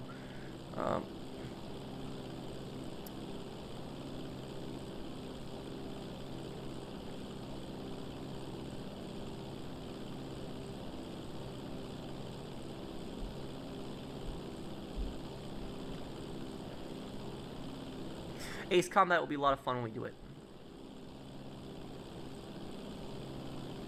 How did you get disciplined to save 90% of your YouTube earnings? Most YouTubers would have wasted it on stupid stuff. And that's the thing is, have you guys ever noticed how YouTubers, they have like their peak and then they have their downfall and then they go broke and they're begging for money? You have stuff like that happen. The reason I never had a situation like that is because I was very careful with my money. So here's the thing is, whenever I get money, the way that I look at money is I look at money, how can I use my money to get more money? That's how I always looked at money. So I always think, I'm not a greedy person, but I always just think about, like, what can I do with my money to turn it into more money? That's how I basically look at things. And I don't think about luxuries. Oh, let me buy this. Let me buy this expensive watch. Or let me buy this car, or, that stuff. Like, me personally, I live in an apartment. I don't want a house. I don't need a house. So I'm renting an apartment. I could, I guess, get a house if I wanted to, but I don't want to. It's a waste of money for me, and it's also, I don't need that much space. I put my money into rental properties. 2 rental properties, and I make passive income from that. So I do make money from that. So it was, I just thought about the future. I thought about where am I going to be 10 years from now. And also, I kind of predicted the downfall of GTA Online. I did call it, because 5 years ago, when we had like COVID and stuff like that, or I started changing up my channel and started going into other games. I started playing other games, doing other stuff, and people were just, some people were getting like pissed at me and be like, why are you playing other games? Why aren't you doing GTA Online anymore? And I was trying to explain to people that if I keep playing only GTA Online, this channel is going to suffer. And people didn't understand that. Like, they didn't understand it. They thought that the channel would only be successful if I only did GTA Online. But I was trying to explain to people that GTA Online is dying. It's getting less and less people playing it. It's only going to grow when GTA 6 Online comes out, then a lot of people are going to, play that, and that's going to be the next big game. But if you notice, every single update on GTA in the last 5 years since and I would say the biggest last update we got was probably the contract that was December 2021. It was fairly big, but then after that, everything was just smaller and smaller. I guess maybe you could argue Drug Wars was a little bit bigger, but after Drug Wars, everything just keeps getting smaller and smaller. Have you noticed that? Smaller and smaller and smaller. This mansion update, I guess, is maybe a little bit bigger than some of the other updates we've gotten, but it's still pretty small. You really didn't have that much content in the Mansions update. So the point that I'm getting at is that GTA Online is just growing small, losing popularity over time. People are moving on to other games. They don't watch GTA YouTubers as much. Like I've seen so many comments where people like come to my channel and they'll be like, "Oh hey, I used to watch your money guides like 5-6 years ago and stuff like that," and they don't really watch the GTA anymore because they stopped playing it. So that's what I think a lot of YouTubers didn't want to accept, is that GTA Online was losing popularity over time. That's why I wanted to transition my channel to other games and do other content, because I was thinking about the future, thinking about where am I going to be 10 years from now, and I don't want my channel to just revolve around one game. I know that GTA Online made me popular, I get that, and I get that I made the most amount of views and money from GTA Online, but I don't want the channel to just be solely dependent on GTA. I think that's stupid to just be dependent on one channel, because when that game has problems, when that game has issues, those channels are going to go down. It's going to happen. And so if I do other content, I might not get as much views over time. I might have a bunch of people unsubscribe because they're pissed that there's not as much GTA content. But over time I will attract like a wider audience and have other people watch my other videos and watch the videos I do on other games ultimately. So that's it. You were asking me how I was disciplined with a lot of that stuff. It was always because I was thinking about the future. I was thinking about where am I going to be 10 years from now. I don't want to spend my money on like stupid things and dumb things. That's why when I made that video like a year ago, when I was complaining about those greedy YouTubers, those people like really pissed me off. Because it was like that one guy, that Wings idiot, who had gotten like a $500 donation, and he was complaining about a $500 donation that the guy didn't donate more, which I appreciate every single donation. Even if somebody gives me a $1 donation, I always appreciate it. And the reason I appreciate it is because people don't have an obligation to give you money. They don't. People give you a donation when they like your content and they appreciate you as a person, and so that's why I always appreciate it when I get super chats, because it's like somebody's coming to my stream and they're watching me, they're like, hey, I like this guy, I'm gonna give him a donation. So it's like people giving me stuff because they generally like me as a person, not because they feel that they need to. So I never wanted that point where people are giving me money because they feel they need to, or I'm not gonna like stream or something like that. Like I've never done that before on my channel where I'm like, oh, I'm not gonna stream now, guys, if you don't give me a donation. I've never done stuff like that. So like that is I cannot stand when YouTubers like they blackmail their audience and they do crap like that. I just think it's dishonest. I just think it's scummy. And honestly speaking, I would rather have like 1 million subs as I have right now, and people generally like me, than have 10 million subs and have more money but people hate my guts. So that's the way that I personally see things. That's my whole philosophy at YouTube and how I run ththings. Nobody has an obligation to give a donation. They don't. People give you a donation when they like your content. And I cannot stand how YouTubers, they always, say the same thing. They say, oh, you get free content, so you have to donate to me. You have to give me money because you're getting free content. Here's the thing is, there is no such thing as free content on YouTube. It does not exist. Now look, here's the thing is, everybody that's watching this video right now, if you are, even if you've never given me a donation, even if you've never given me a super chat, you still helped me greatly. You've helped me, and you've helped me even make money. Because when you watch my videos, you're watching ads. And those ads are helping me to get ad revenue, which, helps me to support myself, which helps me to make money. And by liking my videos and watching my videos, you're also, helping the algorithm. And sharing the videos, you also help that too, and you help grow the channel. So when YouTubers act like only the people that give them donations are the people that help them, it's not necessarily true. Is everybody's, is helping.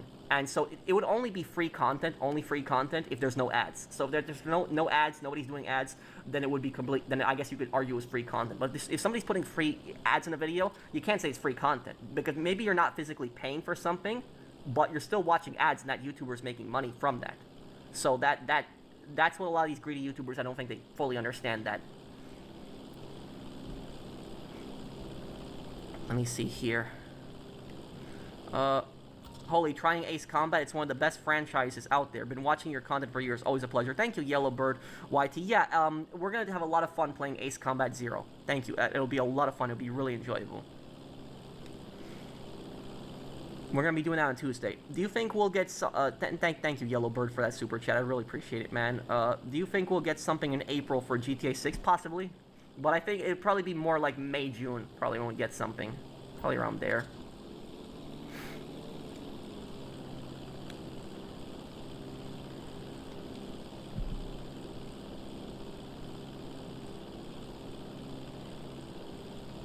Am I doing a video on acquiring rental properties?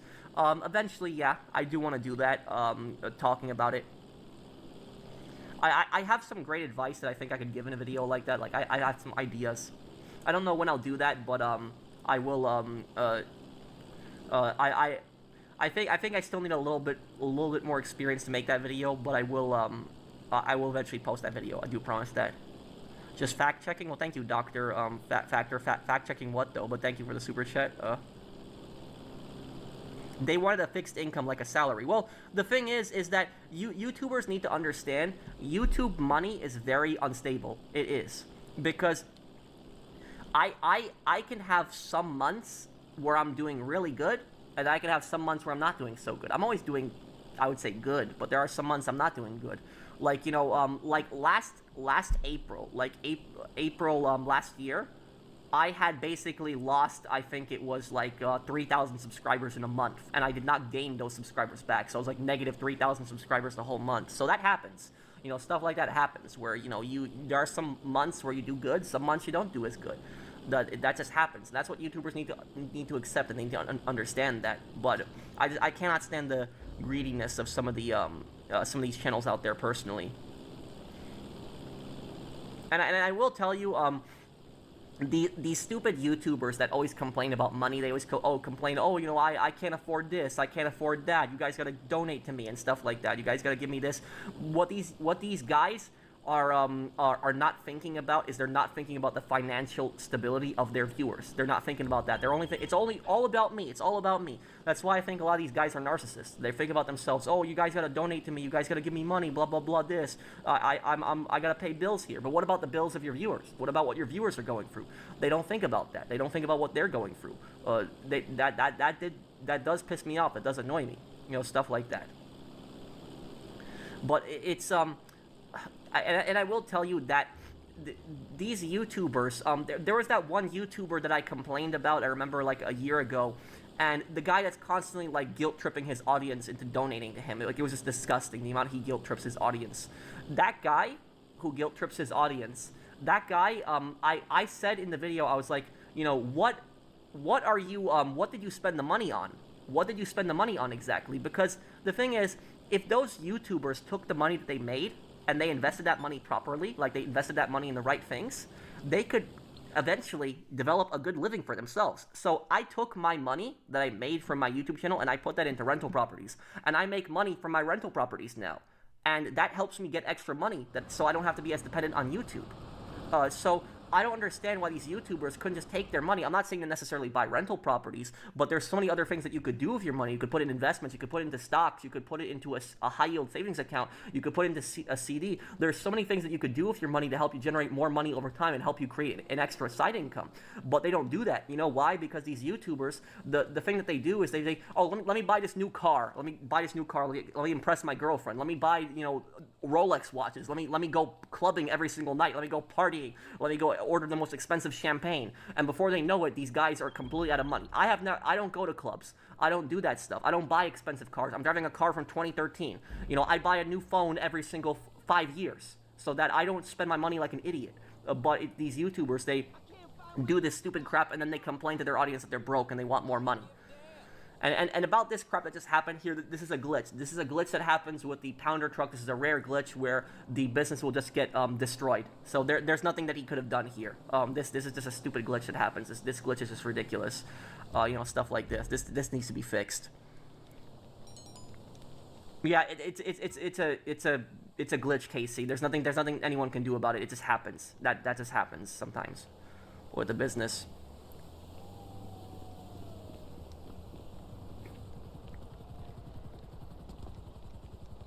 And also, that YouTuber that I complained about, like, people told me in the comment section he spent his money on, like, WWE stuff, like loot boxes or something like that. I don't remember what people said, but they said he wasted all of his money on some stupid crap. And that was, like, I don't know, like, you know, the thing is, you know, I don't understand how sometimes some people can just be so stupid with money. Like that. Like, you make so much money from your YouTube channels, and, like, you cannot even just manage it properly. You just want to always spend about luxuries and just spend so much money on stupid crap. Yeah, I can post it, Nikki. I can do that. I can do that for you.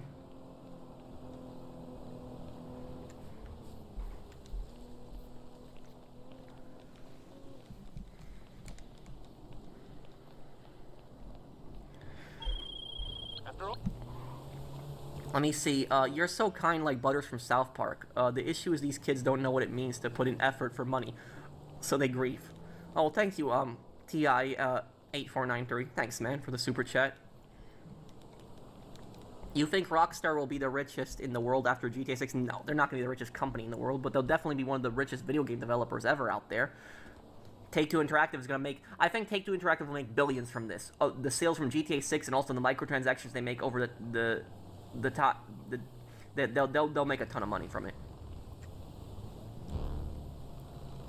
Back to River Aras, Pat, and explain the 1983 Grenada. Wait, what? Are you talking about the invasion of Grenada? Is that what you're talking about?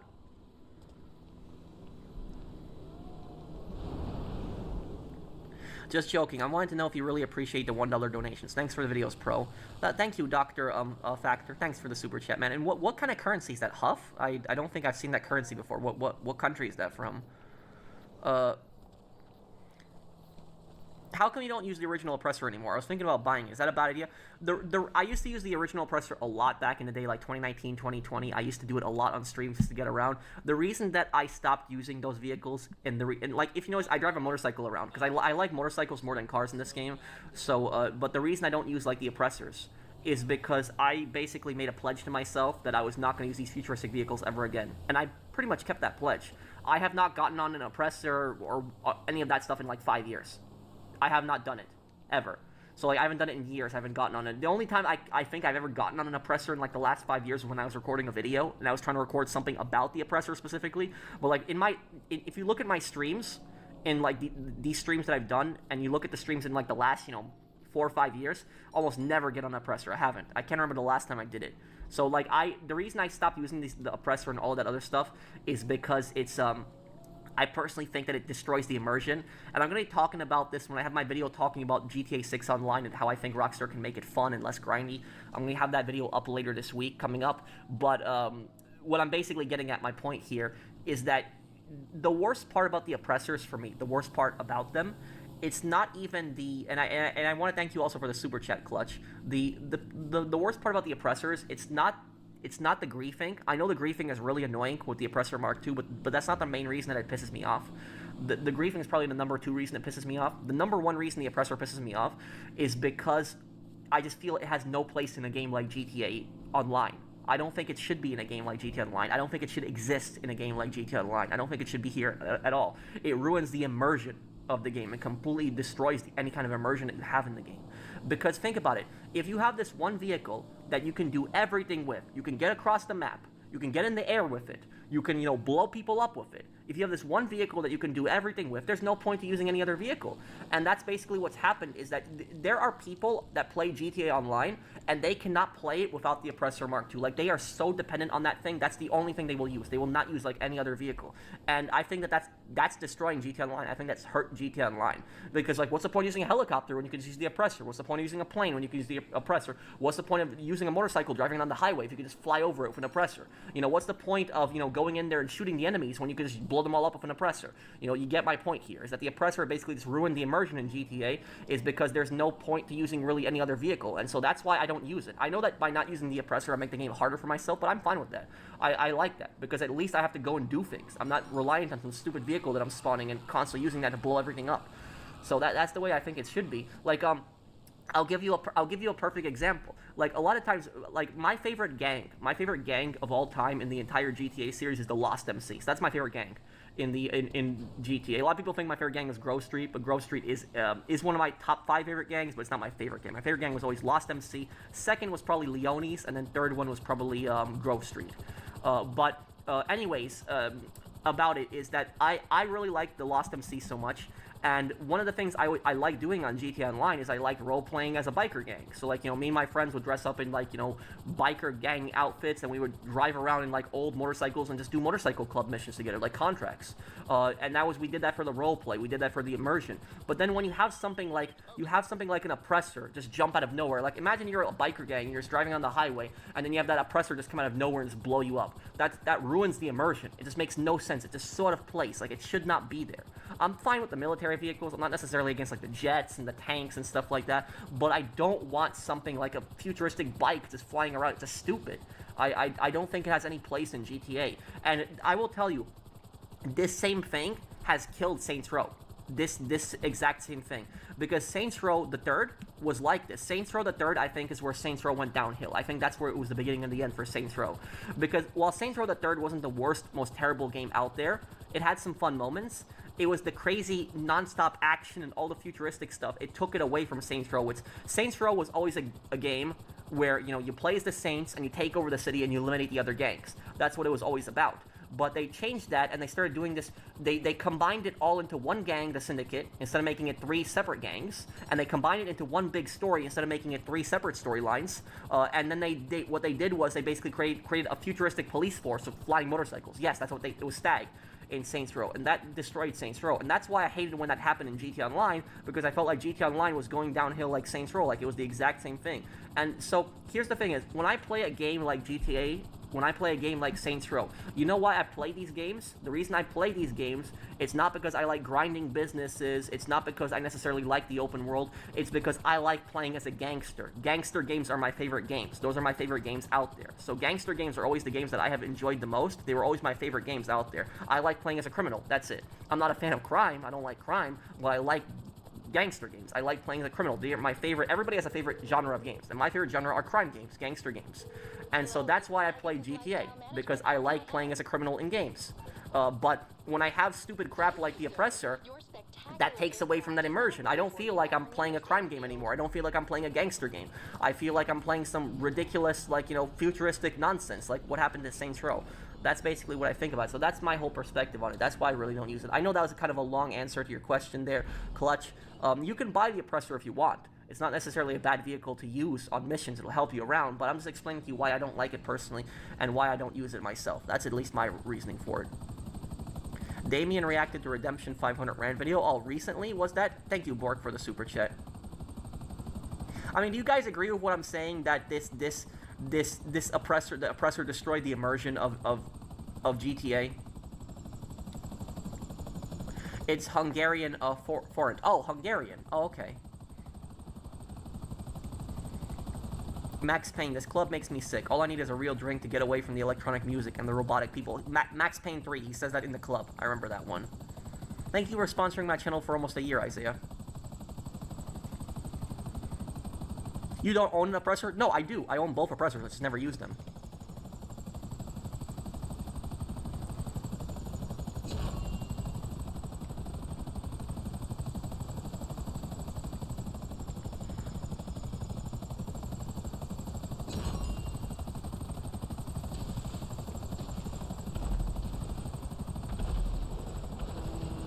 Guys, to start driving away, I will take care of these enemies for you. Whoa, whoa, whoa. Crap.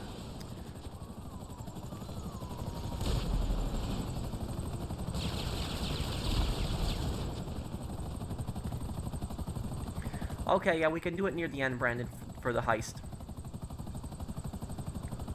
Who's more evil, Edgar Ross or Micah? Micah, probably.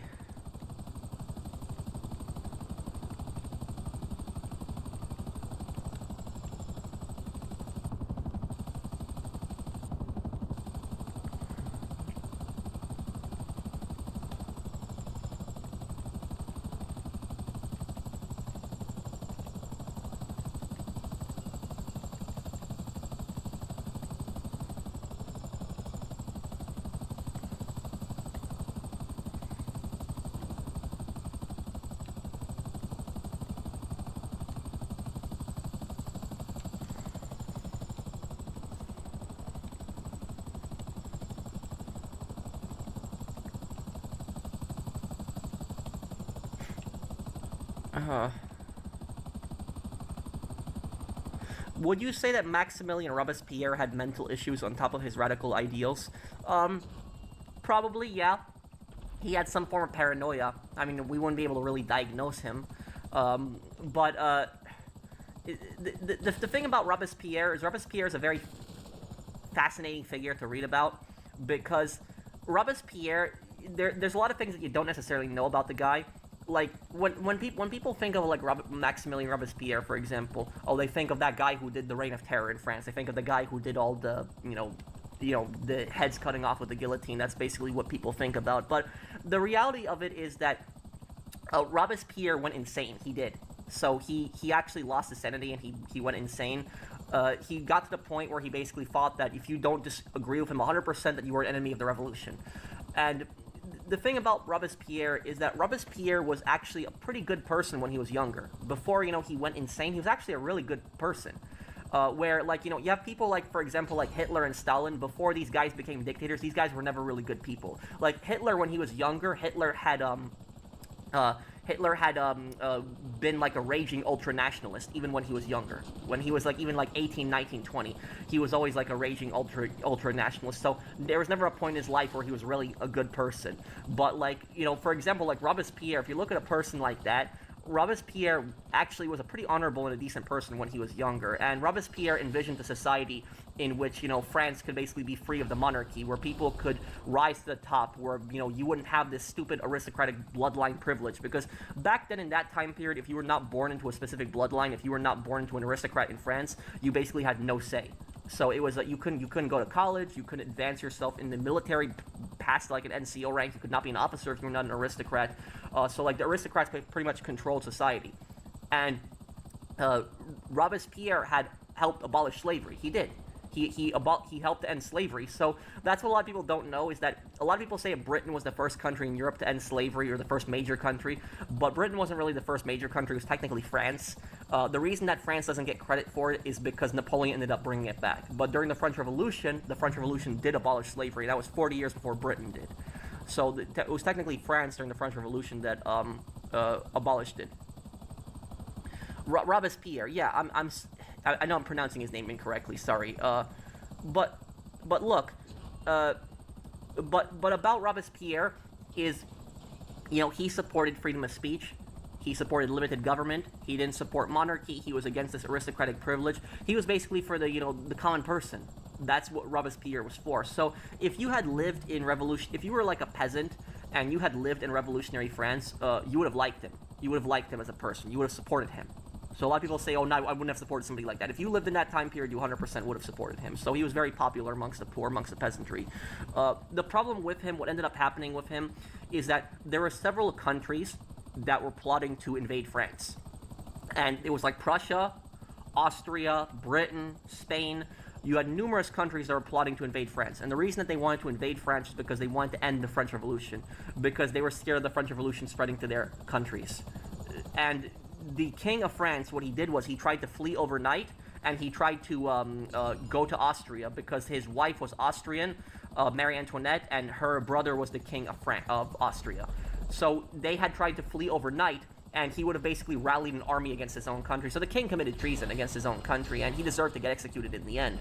But at that point, what ended up happening with Robespierre is that he got so paranoid after that happened that he basically believed that there was this plot to get rid of the revolution, and there was thousands of people into this giant plot. And the reality of it was, he was right to a degree. To a degree, he was right that there was a conspiracy to abolish the French Revolution, but it was not in the thousands. It was more in the hundreds. But the problem with him is he got so paranoid. He basically believed that anybody who was had disagreed with him even slightly would basically be counter-revolutionary. For example, he declared the Girondists. They were a rival political party because Robespierre was from the Jacobin party. The Girondists were another political party, but they weren't monarchists. But he accused them of being monarchists, and because they didn't agree with everything that he said, and he basically called for the death penalty of the entire party. So that's what ended up happening to Robespierre, is that he was a good man at heart at the start, but that unfortunately it was the paranoia and stuff, it made him go insane. He lost his mind. He even created his own religion. It was called the Cult of the Supreme Being. When he tried to create his own religion, that's basically when he completely lost his mind at that point. He basically just, just completely lost it. And at that point, he deserved to get executed, because, especially what he did during the Reign of Terror, it just got completely out of control. But the thing about him is that if Robespierre never started killing people, if he never went crazy, he would have gone down in history as one of the greatest men that had ever lived. But it was, unfortunately, in his last years, he just basically completely lost it, and he did some pretty bad things.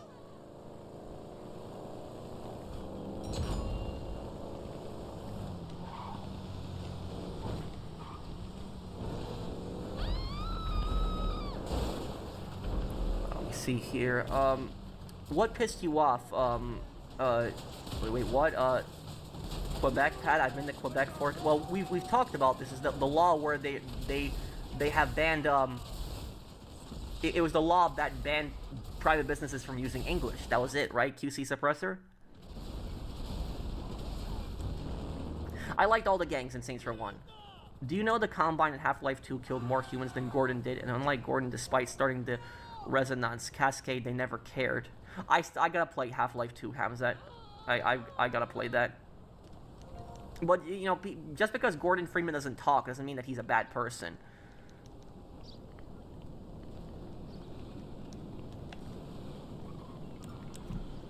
If Leone was the oldest character in the Mafia franchise, I believe he'll likely show up in the next game, maybe around his 90s. What do you think? Leone? Wait, who are you talking about, Aaron?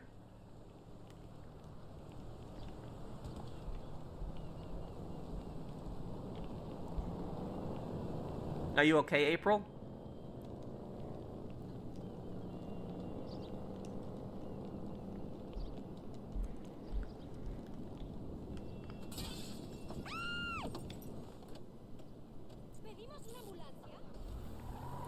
English isn't banned. Businesses in Quebec must speak French, but English is not banned. Well, it kind of is. If private businesses, I never said that the language publicly is banned, but when it comes to private businesses, if businesses in Quebec are required to speak French, that is technically a ban on English, even though it might not be towards the general population. It still is a ban. And honestly speaking, that's probably one of the stupidest things that I've heard about. It's pretty idiotic. Like, trying to force private businesses to only speak French, not allowing them to speak English, is one of the stupidest things that I've heard about, because English is the language of the business world. It is, you know, most businesses around the world use English as their language. And so, what happens when a business in Quebec is trying to do business with a business in another country? Are they going to speak French to them? Like, can they not speak English to them if they're signing, like, a multi-million-dollar deal or something like that? It's stupid. It's going to ruin the deal. It's like, it's unnecessary government intervention. That's pretty much what it is. Now, look, if they want to make it a law where in their official parliament in Quebec, like, politicians have to speak French, like the government has to speak French, I don't think that's necessarily a bad thing, because French historically is the language of Quebec. But if they make a law where they require now not government but private businesses to speak French, that is just stupid. That's dumb. But it isn't. They just have to have a French speaker. It's not a ban, dude. But even if that is the case, though, man, is that there's just so many businesses. There's just so many businesses. They're gonna need to hire specifically a French speaker every single time. I don't think that that's necessarily a good policy.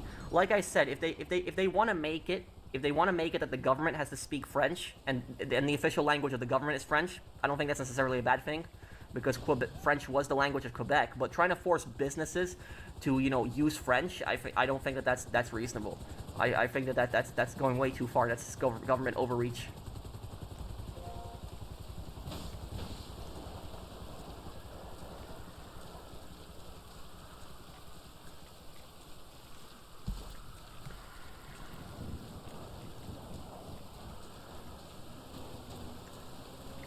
They speak decent English, but outside YUL harder. What do you mean? Here's the other reason on why Gordon Freeman is not a psychopath despite being mute and armed. Because if he dies in Half-Life 2, the rebels would mourn him. Well, yeah, just because a character is silent, though, Hams, that doesn't mean that he's a bad person.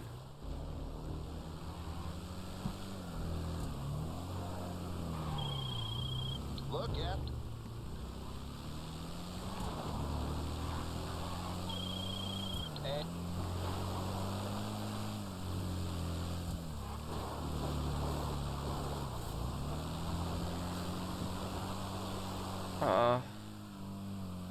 Who's worse, Maximilian Robespierre or Vladimir Lenin? Lenin, way worse.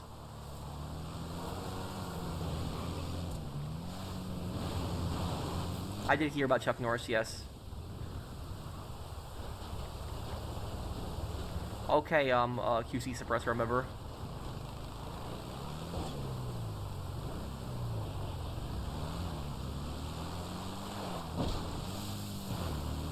Jack Doherty paid a rapper $200,000 to make an appearance at his party and got mad when the rapper didn't perform his songs because $200,000 only covered the appearance for the party. Well, I don't know what kind of an idiot would spend $200,000 on somebody attending your party in the first place.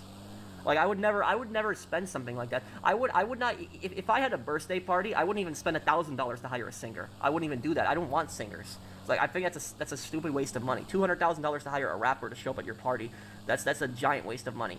You know, you could have bought, like, a house with that money in certain states. So, like, that's ridiculous.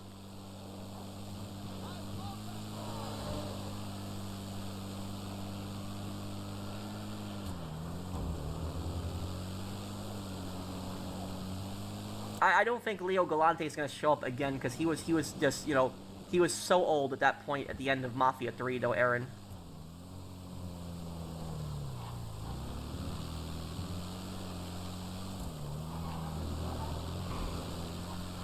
Lenin killed way more people than Robespierre did. Robespierre is estimated to have killed around 10 to 20,000 people in the Reign of Terror.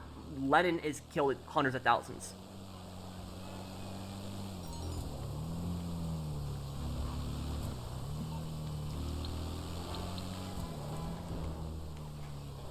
Lenin did have his own secret police. That's a Cheka. The Cheka was his secret police. Gordon Freeman would never kill anyone in 1 billion years. He only kills creatures that try to kill him for no reason, such as the HECU and the Combine. Oh, okay, Hamzat.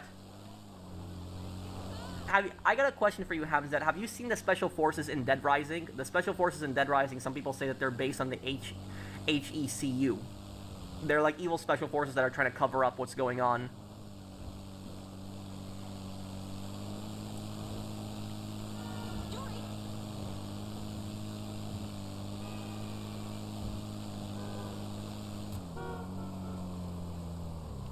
Yeah, but they were attacking him, were they not, Zach?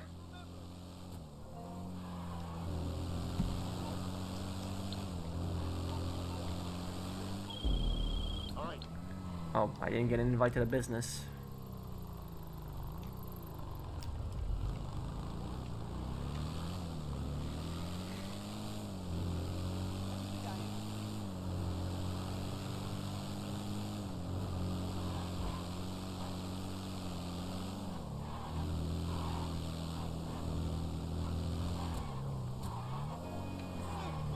Okay, here we go.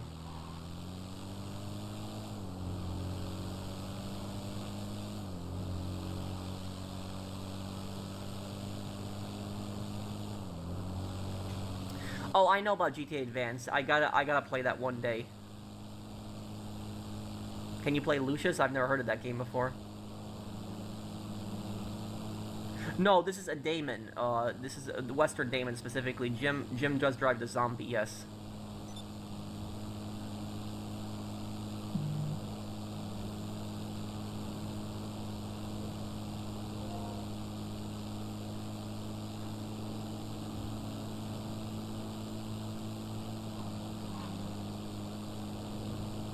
Hey Pro, does We the Revolution show how brutal the Great Terror in the French Revolution is? Yes. The We the Revolution is it shows you the terror and how bad it got in the French Revolution, yes.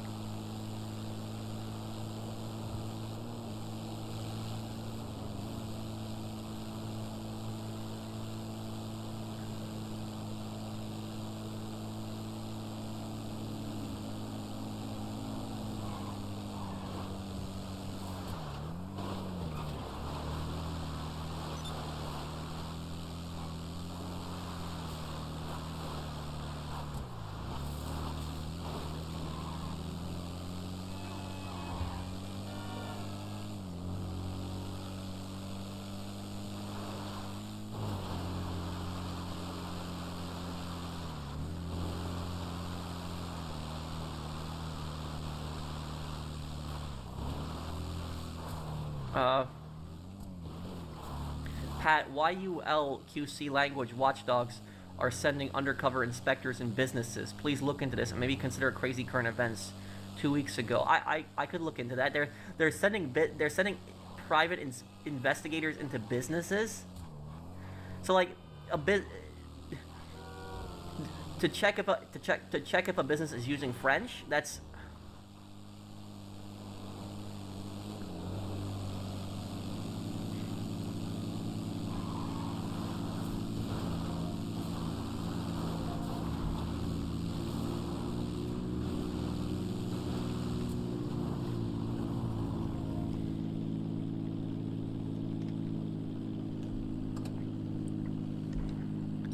My favorite Half-Life characters are Gordon Freeman, Barney Calhoun, Adrian Shepard, Alex Vance, Isaiah Kleiner, the Rebels, Vortigons, and Judith Mossman.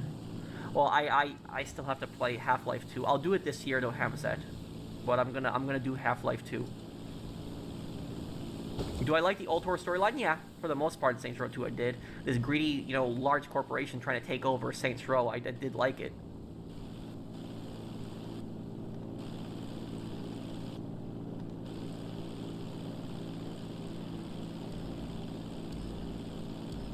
In GTA 6, the online should be about building a drug empire and smuggling drugs and taking turf and running businesses like Scarface and Crime Boss, but the futuristic shit gotta end. I agree with you, yeah. I agree with you there, Visionary.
Hey Pro, I love how honest you are and how you made your videos.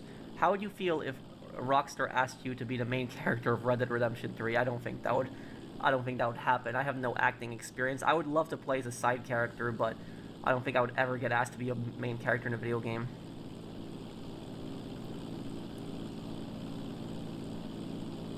I'm new?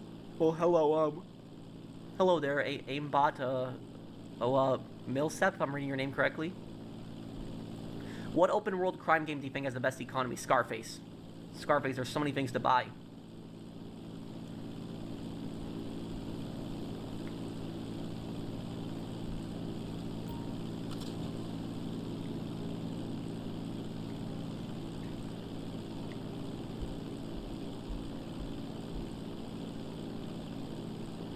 We're gonna replay Saints Row 1 this year. This year we'll do it.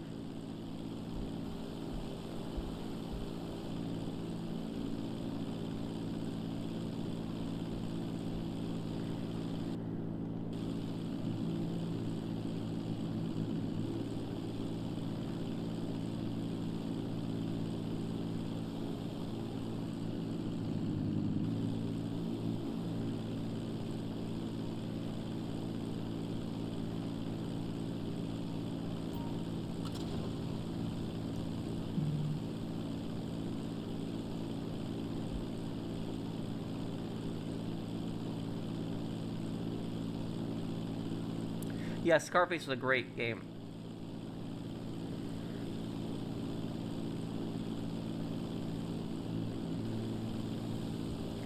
Why are some people so fixated on portraying Gordon Freeman as a bad person? Hamzat. Watch Dogs Legion Online could have been good competition to GTA. Yeah, I don't think it would ever overtake GTA, but if they added more stuff over time, definitely could have been a decent competitor. My favorite game, Saints Row 2.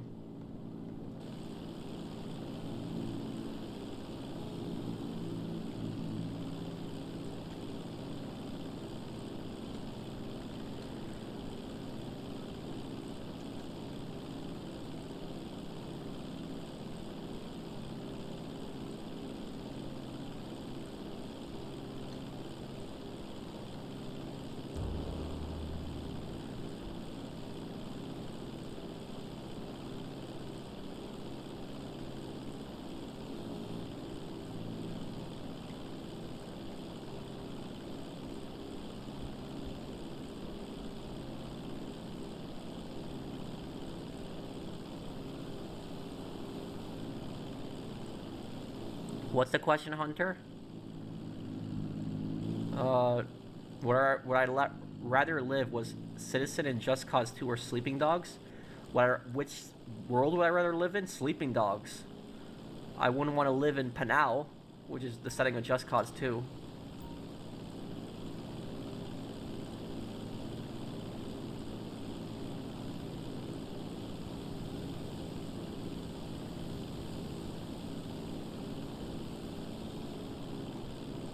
What president is the worst in American history? James Buchanan. Because he was the president before Lincoln, he did nothing to stop the Civil War from happening.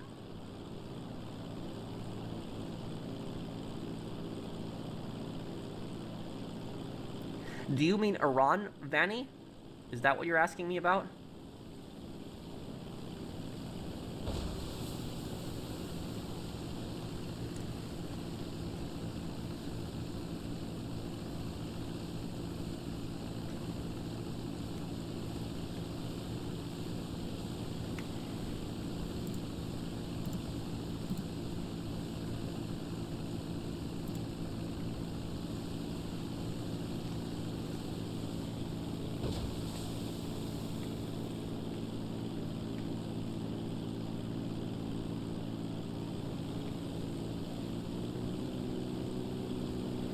Well, this Iran conflict could go on for months. That's basically it. I don't believe the U.S. government when they say this is going to be over in a month. I don't believe it.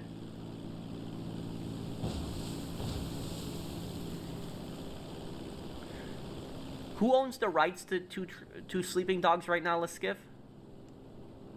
I look like Agent 47.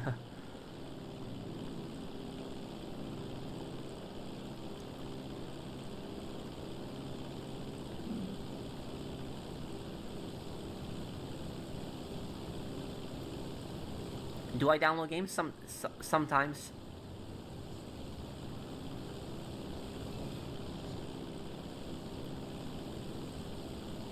What do I think of the Black Panther Party?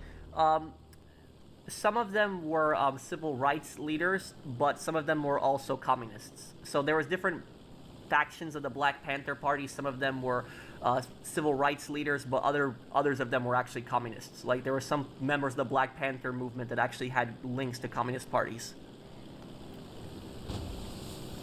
Favorite game from Valve? Left 4 Dead. That's a... Hey, Golden. What is that Young Washington movie going to be about? That's a great question. Young Washington comes out on July 4th this year on America's 250th anniversary. It's that movie is going to be about George Washington's career in the French and Indian War. That was the war that happened 20 years before the American Revolutionary War, and that war is basically what caused America to be really pissed off at Britain. The amount of the debt was put onto the colonists to pay that. They were not given fair representation, and it's also going to show how badly like Americans were treated in that war. Because the thing is, if you like George Washington's dream, his dream for his entire life was always to get a commission in the British Army. That's what he wanted to do, is he wanted a commission in the British Army. But the thing about that is that he couldn't get that because he was Virginian born. And so when he tried to apply, he just kept getting denied. The only thing that he could do is he could join the Virginia state militia, which was basically like, it was basically a smaller colonial military that was and Britain was in charge of it. But the problem with the Virginia state militia is that the British ranks always outranked, state militia. So basically, George Washington was a lieutenant colonel in the Virginia state militia, but a British captain would outrank him. That's the problem with that. And George Washington was treated like crap during that war. If you've seen in the trailer for Young Washington, if you've seen the trailer with it, he's talking to a British general. The general he's talking to is General Braddock. And Washington is telling him that this is going to take months, over a month, not a week. And Braddock is basically just not listening to him. And Washington advised him to use skirmishers because they were going to take Pittsburgh, the area of Pittsburgh, where modern-day Pittsburgh is. The French had a fort there. I think it was called Fort Duquesne. And the British wanted to take that fort from the French. But the French knew that the British were coming, and the Americans were actually forced to march first in that. So like the colonial soldiers were forced to march first. He had them in tight formation. He didn't spread them out. Washington told him that it's not like Europe, because in Europe they would fight in open fields in line formation. Here in America, the warfare is very different. a lot of battles are fought in hills with covers. There's guerrilla warfare, ambushes, hit and run tactics. But Braddock wouldn't listen to him. Braddock ended up dying in that. He got ambushed by the French and the natives. He died. Washington took command. 1/3 of the entire British army died in that battle. Washington pulled them back, and he saved the majority of the army. When Washington got back, even though he got shot 4 times, he was never given any kind of medal. He was never recognized for it. Some people even tried to blame him for the disaster when it was all on Braddock. And Washington got really pissed about that like how badly treated Americans were. So that's one thing people don't really know about the American Revolution, is it wasn't just about taxes. It was also about this idea that there's this king that is thousands of miles away that is basically telling us what to do. You know, we're born here, we're loyal to our state, to our, land here. We're not loyal to some island that is thousands of miles away. And it did not help when the king was basically treating people like crap, saying, oh, you're not a British, you're a colonist. That's what they would call them. So that movie is going to pretty much show Washington's perspective in the French and Indian War, and show how he became the man that he ended up becoming.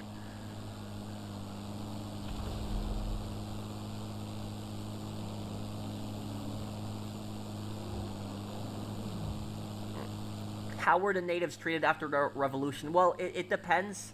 There was one tribe that was allied with the U.S. I forget the name of the tribe. I should know this. But there was one tribe. Most tribes were actually allied with the British during the Revolutionary War, but there was one tribe that was allied with Americans. I got to remember what the name of the tribe was. They did not get as much of their land taken, as the government was not as aggressive with them as they were with some of the other tribes. But it really depends.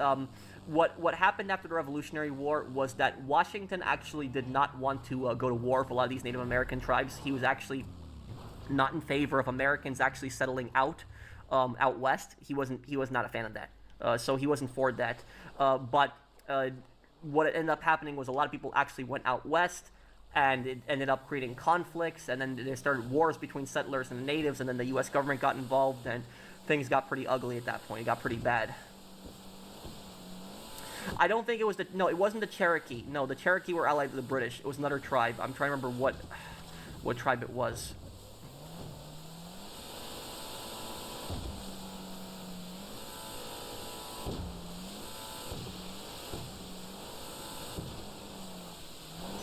Good evening, brother. I just wanted to say I appreciate your money, guys. Keep up the great content. Thank you, Cowboys and Angels. Thank you for the super chat, man. Thanks, I appreciate it.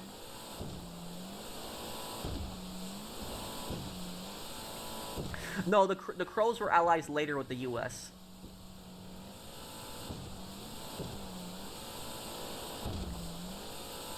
They could get his videos taken down on YouTube, though, Liskiff, so they can't pursue legal action against him, but they could have all of his videos removed on YouTube for copyright reasons.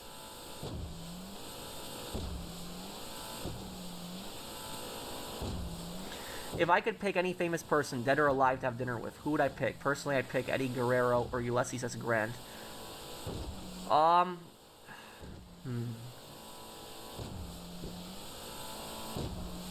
Famous person to have dinner with? Probably Washington, what we were talking about right now, yeah. Hear his views on a lot of this stuff, and probably ask him what he thinks of the modern-day United States. Get out of my condo, yeah, Deborah says that. Thank you, Ghost Studio Comics, for the super chat. The Brotherhood was arrogant, and it was their downfall in the end. They could have worked with the Saints.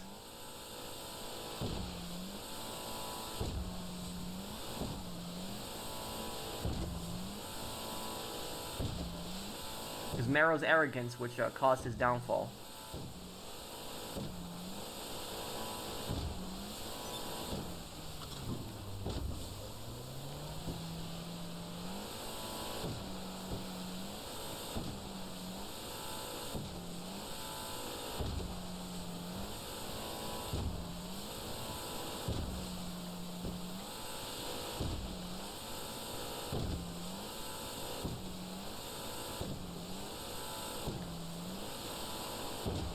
Didn't George Washington warn us about political parties?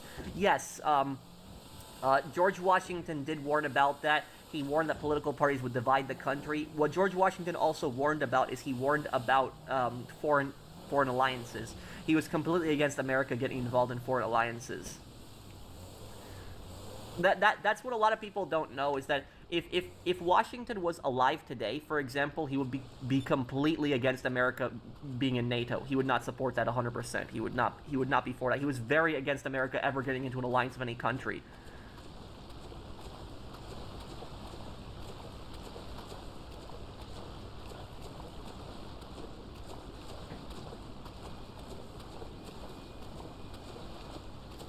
Have I played Red Faction? Oh, I loved Red Faction. That was a great game back in the day. Okay, I'll see you. Take care, Nikki. Okay, Liskiff, Well, I don't know, Hamzat. I haven't played the second game, but it was the HECU. They were pretty bad in Half-Life 1. I think the context of World War II would change his mind. Well, if Washington was president, I don't think we would have ever gotten involved in World War I. World War II we would have gotten involved in because we ended up getting attacked by Japan. But I'm just saying is that the modern alliance system like NATO and stuff like that, he definitely would not be for that.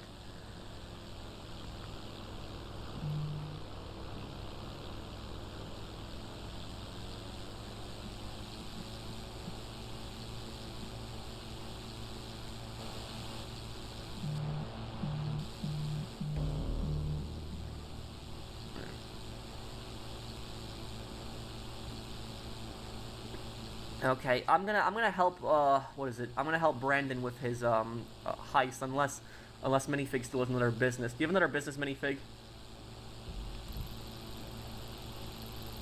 I think he does. Okay, Minifig, I'll help you with one more business, and then I'm gonna help Brandon.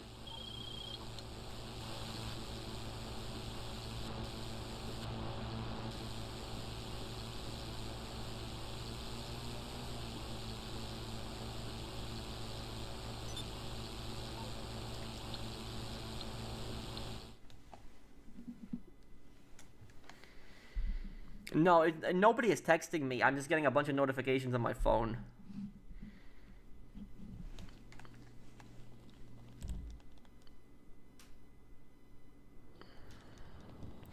Well, I think that this Iran conflict is gonna go on for months. I wouldn't be surprised if when it's summertime, like June, July, it's still gonna be going on. You doing this?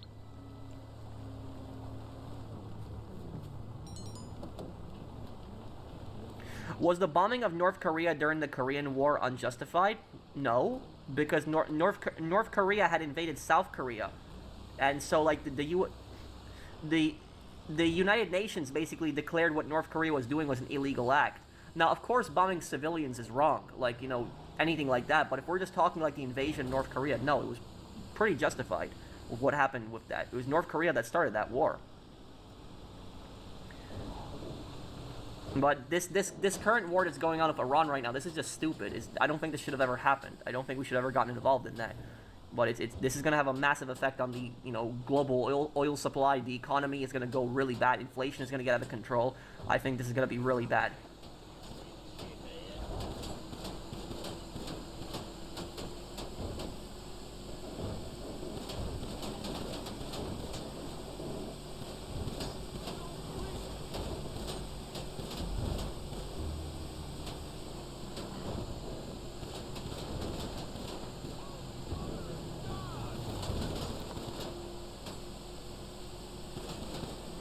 North Korea says to their people it was South Korea who started the war. Oh, I know that. I'm aware of that, yeah.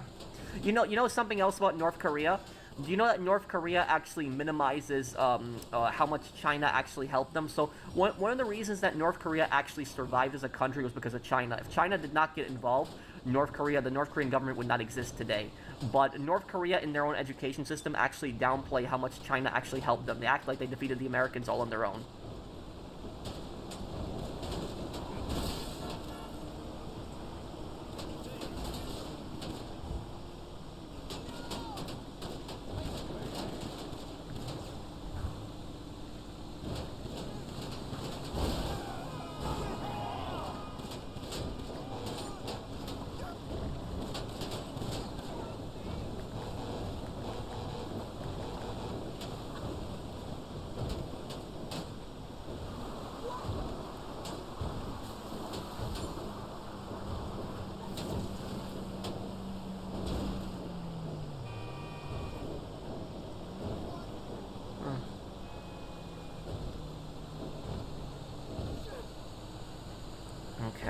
Let's see if I can get there before 26 minutes and 30 seconds. I think I might be able to if I really push this here. Oh my god, NPC drivers.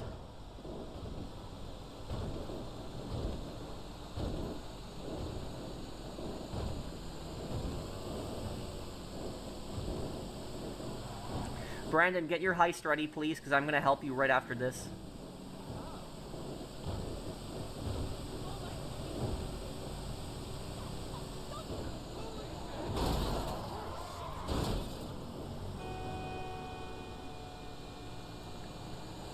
Big Con artwork? Okay. Well, you can do it just us two. But get ready to invite me and I'll help you.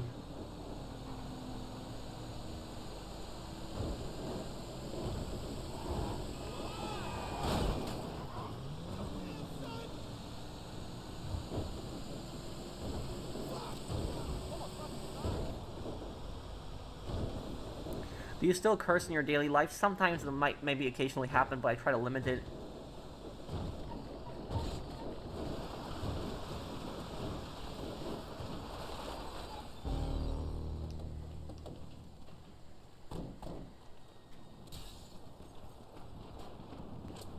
Do you write down ideas when you're free? No, most of the time the ideas I have are in my head. When I write things down, it's when I'm writing a script.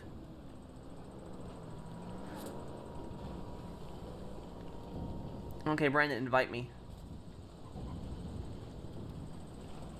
Yeah, I like the whole story in Black Ops 1, Black Hawk. Well, the Korean War wasn't a win or a loss. Yeah, I mean, I would say the U.S. did accomplish its objective, which was to save South Korea. Brandon, can you invite me?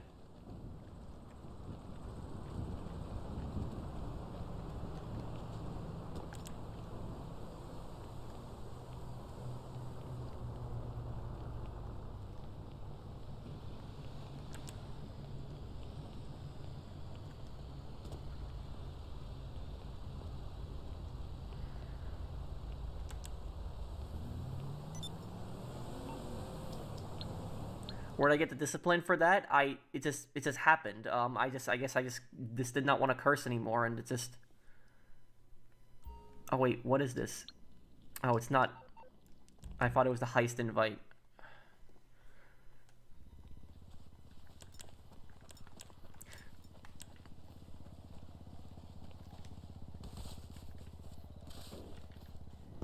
Brandon, are you inviting me? It's.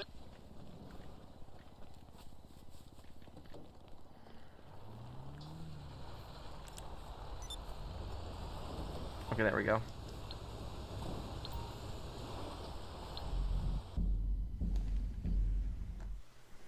Why not just retire from grinding and have a good time? I have. I don't really grind anymore. I just help people out. South Korea's president wants talks with the North Korea? No. Honestly speaking, you know what South Korea should honestly tell North Korea at this point? They should tell them to go F themselves. And I'm not exaggerating when I say that. Because so many times South Korea has tried to negotiate with North Korea, and it's like negotiating with North Korea is one of the stupidest things that you can possibly do. It's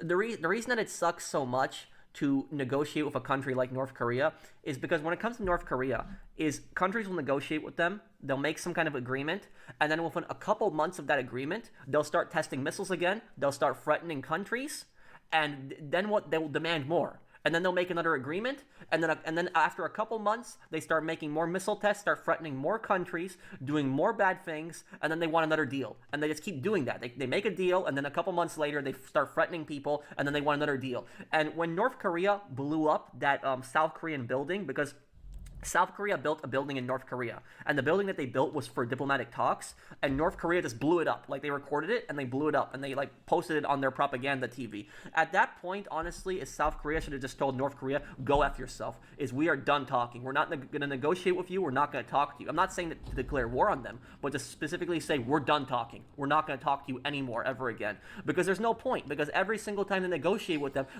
North Korea always goes back on their agreement after a couple months. So the South Korean president wanting to negotiate with North Korea, no, don't do it. Because it's literally, they're not going to fulfill their agreement. It's in a couple months, something is going to go wrong again. So literally, they should just tell them to go F themselves. That's honestly what they should tell them. Stay in school. Only I don't have kids. Just some pretty basic And if you've seen the way that North Korea talks about the South Koreans, like the Kim Jong Un's sister, she's a really despicable person. Like she says that South Koreans are like parasites. She says that they're greedy capitalists, a bunch of this other nonsense crap. Like the way that she just talks about South Koreans constantly, South Korea should just not negotiate with North Korea ever again. There's no point. Because the only reason that North Korea has been bullying people as much as it does is because they know they constantly can get something from somebody. And people will give in to their demands, and they say no more. road to the racetrack. The tunnel entrance is under the bridge.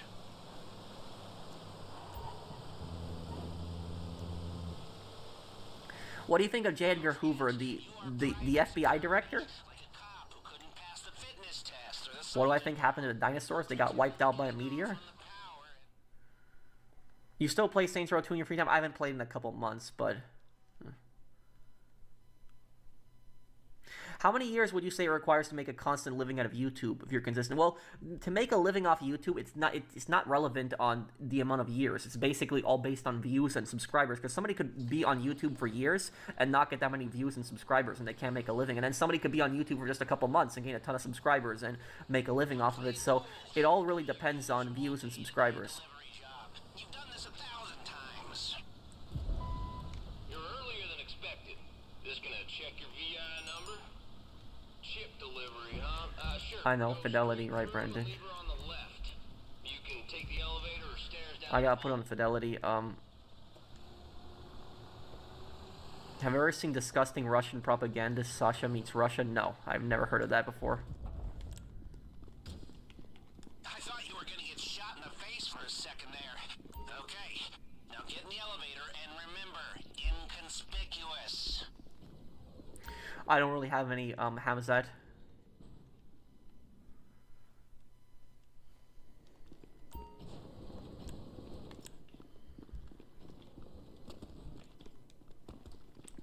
Okay, let's see if we can Coming up, you can do if we can make this. super cool. Don't be Howdy. You looking for the vault? Right up ahead. Yes, Eisenhower did warn us about the military-industrial complex. Alright, you're gonna need your key cards to get into the man trap there. Swipe. Two-card system. Swipe at the same time. Yes! Come on! How much better does it feel when the marks are this dumb? Keep going! I don't really. Oh, I shouldn't be jumping in here, right? That could cause the glitch. I don't know, Adrian. Okay, so far so bueno. Push on to the vault. There'll be a guard there to meet you. Don't Brandon, skip the cutscene, please. And I'm gonna get everything on the left side. Oh, you're here. Why didn't they say something? Man, they never tell me nothing, you know? I'll get it open for you. Brandon, please skip this cutscene.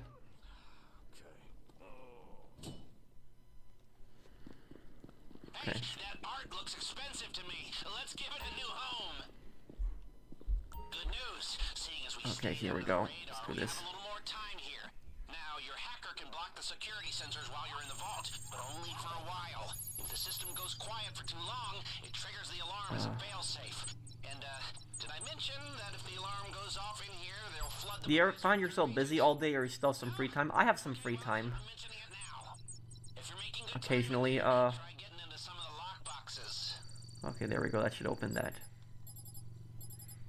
Will I play Dead Rising 2? Yes, that will be at the beginning of May when we'll begin doing that. Yes. Thank you, DJ and Andrea. Thank you for the super chat. Did I like JFK? I think he did some good things. I think that the I think this. What I think the worst mistake that JFK made is that JFK did not send the Air Force to bomb Castro. I think that was probably the worst mistake he made. And I'm not talking about during the Cuban Missile Crisis. I'm talking about before that, because you had the Bay of Pigs invasion, which what the Bay of Pigs invasion basically was is they took thousands of Cuban Cuban refugees, and what they had done is the CIA had armed them, given them some training, and put them on the shores of at the Bay of Pigs on southern Cuba. And the problem with that is that that area was very swampy. A lot of their tanks got stuck, and they got surrounded pretty quickly.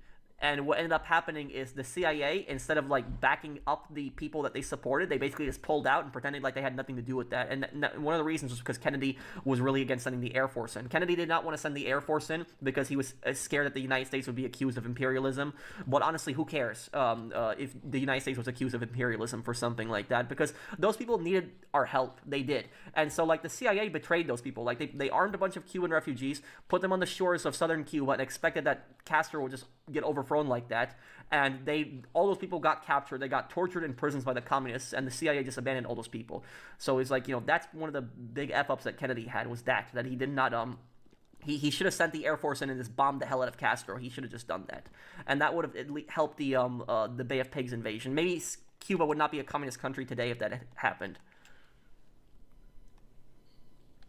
You make this look easy. Well, thank you, Phoenix.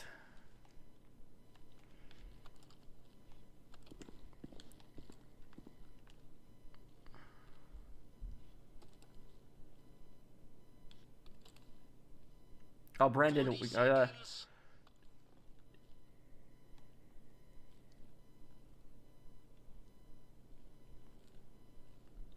seconds. It's not enough time. It's not enough. Okay, we're... 20 seconds left. Don't dawdle. It's not enough time. We gotta get out now, Brandon. Get out before they smell a rat. Gas incoming. 10 seconds. Brandon, you gotta get out now. Time's up. Here comes the nerve agent. Get the hell out of there before you get a lung fall. Oh, no, come on. Oh, that was close, okay. Still under the radar. Perfect. Perfect. People, that is Swipe. mother load. We cleaned them out. Okay, let's see if we can make the way out as smooth as the way in. Do you like to work out? Not really, but I do it because I want to be fit. The problem with working out is that what's always the hardest for me is to get into the mood to work out. That's the hardest for me, is trying to get into the mood to work out. Gun out, it doesn't really matter, Brandon. You can have the gun out because you're armed security. You're armored car security. All right, now stay calm. Back the way you came, through the checkpoint. Nothing to see here. Y'all done in here? Hey, listen. That fella on the vault door? How'd he look? We snuck a double-strength laxative in his coffee. He'll be shit, Murray.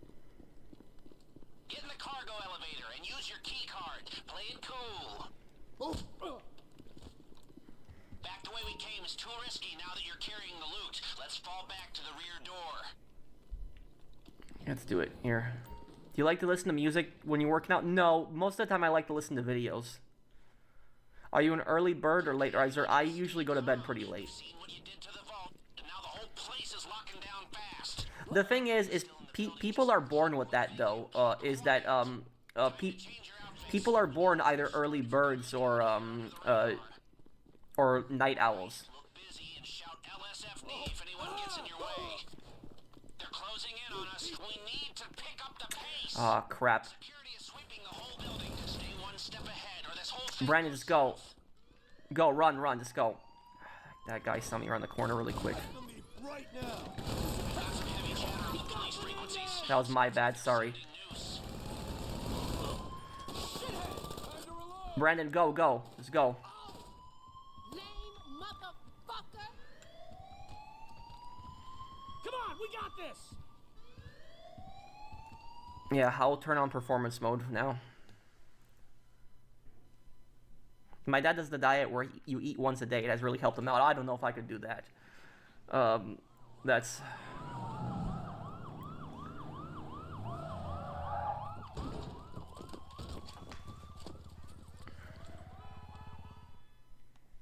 Are you a morning person? No, not really. Getaway cars, go! The driver has them in position. Oh, Isaiah supported, super chatted this. Do you support abolishing the TSA? Oh, hey, I'm sorry, Isaiah, I didn't see your super chat. I apologize, man. Abolishing the TSA, the Transport Safety Administration, the people in charge of at the airports. What I think about it is that I think that crap. I'm just trying to think of something.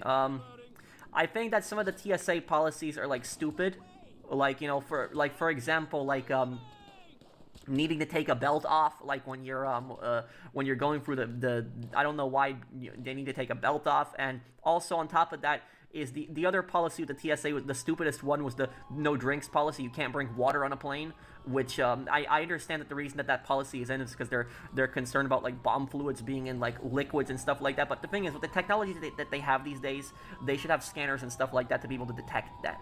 So that's what's so stupid, is that if the airport is not going to let you bring in water, then they should provide water bottles to you, like literally when you then they should give water to you right after you're done, right after you get through TSA security, because that is just something I never liked about that.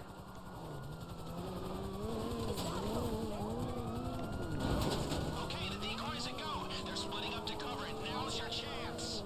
So I don't know if necessarily abolish it, but there should be certain changes. Like I do fly to visit my family every couple months, and one thing that I do like that they changed is that you don't need to take your shoes off anymore. I do like that. So shoes, you don't need to take shoes off when you're going through that. Ah, crap. Do you know how a decoy works? You're supposed to drive the other way.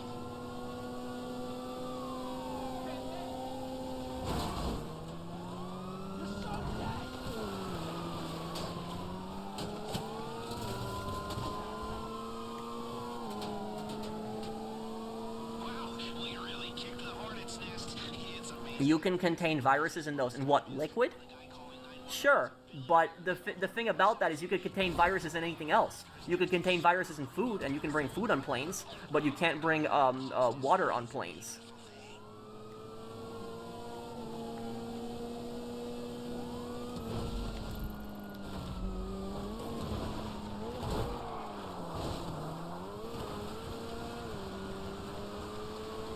Are you on Xbox or PlayStation? Well, I have both of them, but I'm playing on PlayStation right now.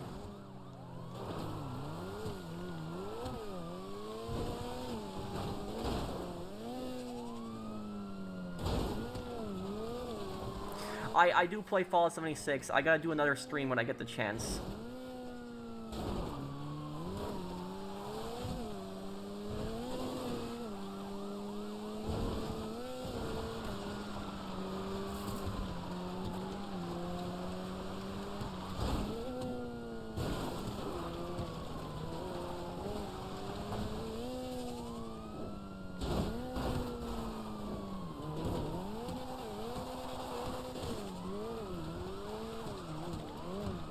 But that's the way I think, is that the amount of security and like technology we have these days, we should be able to scan liquids to see if you can bring that on a plane.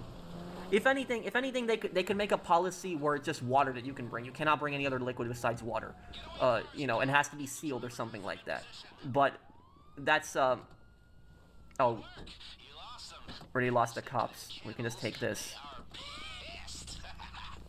I'll see you, GTA Gar. Sure, I'm not whatever they told you, but hear me when I say that we are on the verge of pulling off the single greatest feat of organized criminality this city has ever seen. Admittedly, I'm knocking myself off the top spot, but that doesn't matter. We are seconds away from the history books, my friends. I wasn't sure I should come out of retirement, but professionally at least, it looks like a good call, yeah?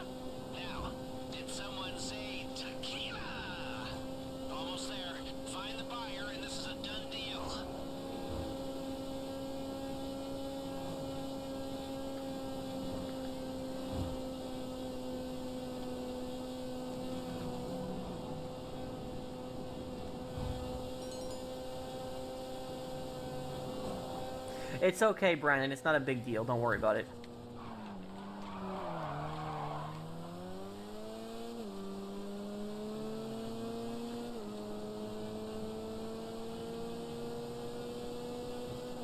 Do I watch anime? Sometimes.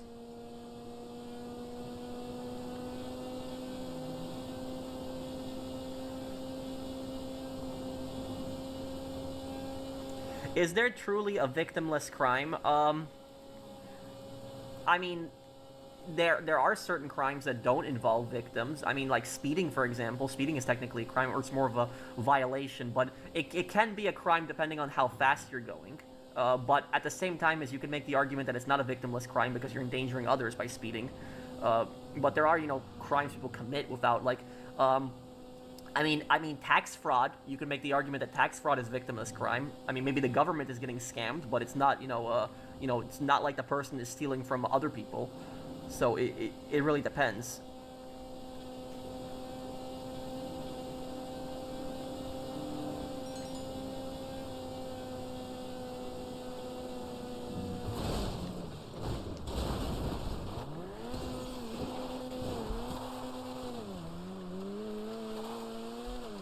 Do you like the idols from Saints Row? No. I don't like most of the gangs in the Saints Row reboot.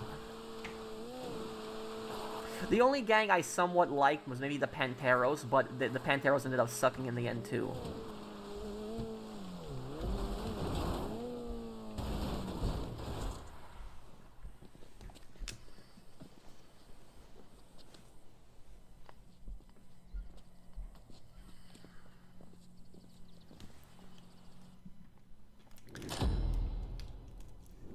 Assassin's Creed Unity got a PS5 patch recently? Wow, I didn't know that.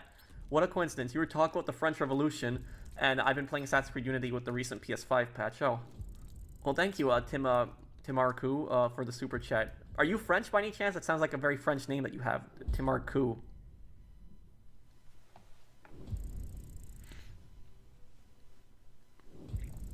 I don't like most of the gangs in the Saints Row reboot. Gangsters should always care about their carbon footprint. Oh, man.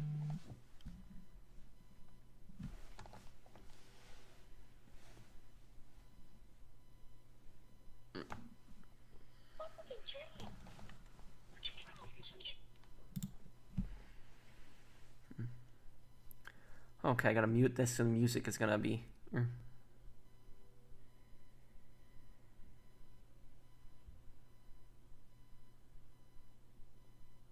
Who do I think was a worse monarch, Wilhelm II or Victor Emmanuel III?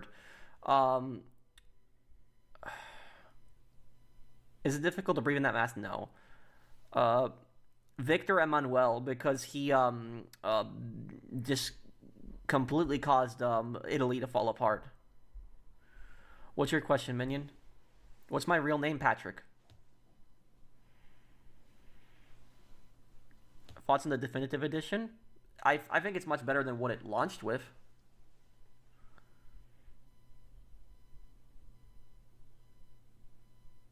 We should be able to play GTA 4 on PS5, Steph, yeah.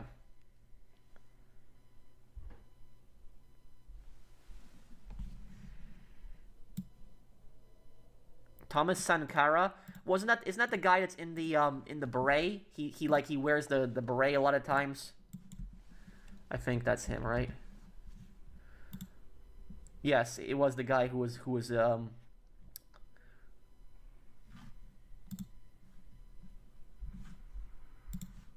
that guy, I know the guy you're talking about. He was a communist. I don't know too much about him. I just know that the guy was a communist. But yes, I know who you're talking about.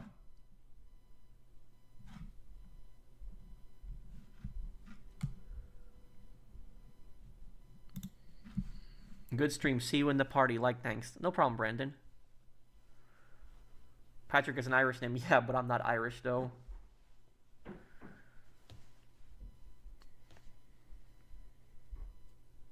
Did I like the Ronin storyline? Yeah. I wish that, that we could play every single game, backwards compatibility. Like, we should be able to play PS3 games at least, but we don't. Oh, finally, it's over. The white screen's done.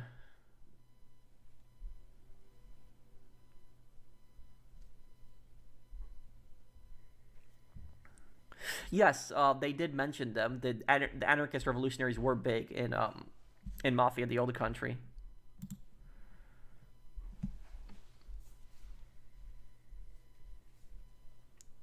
What's for dinner? I don't know yet.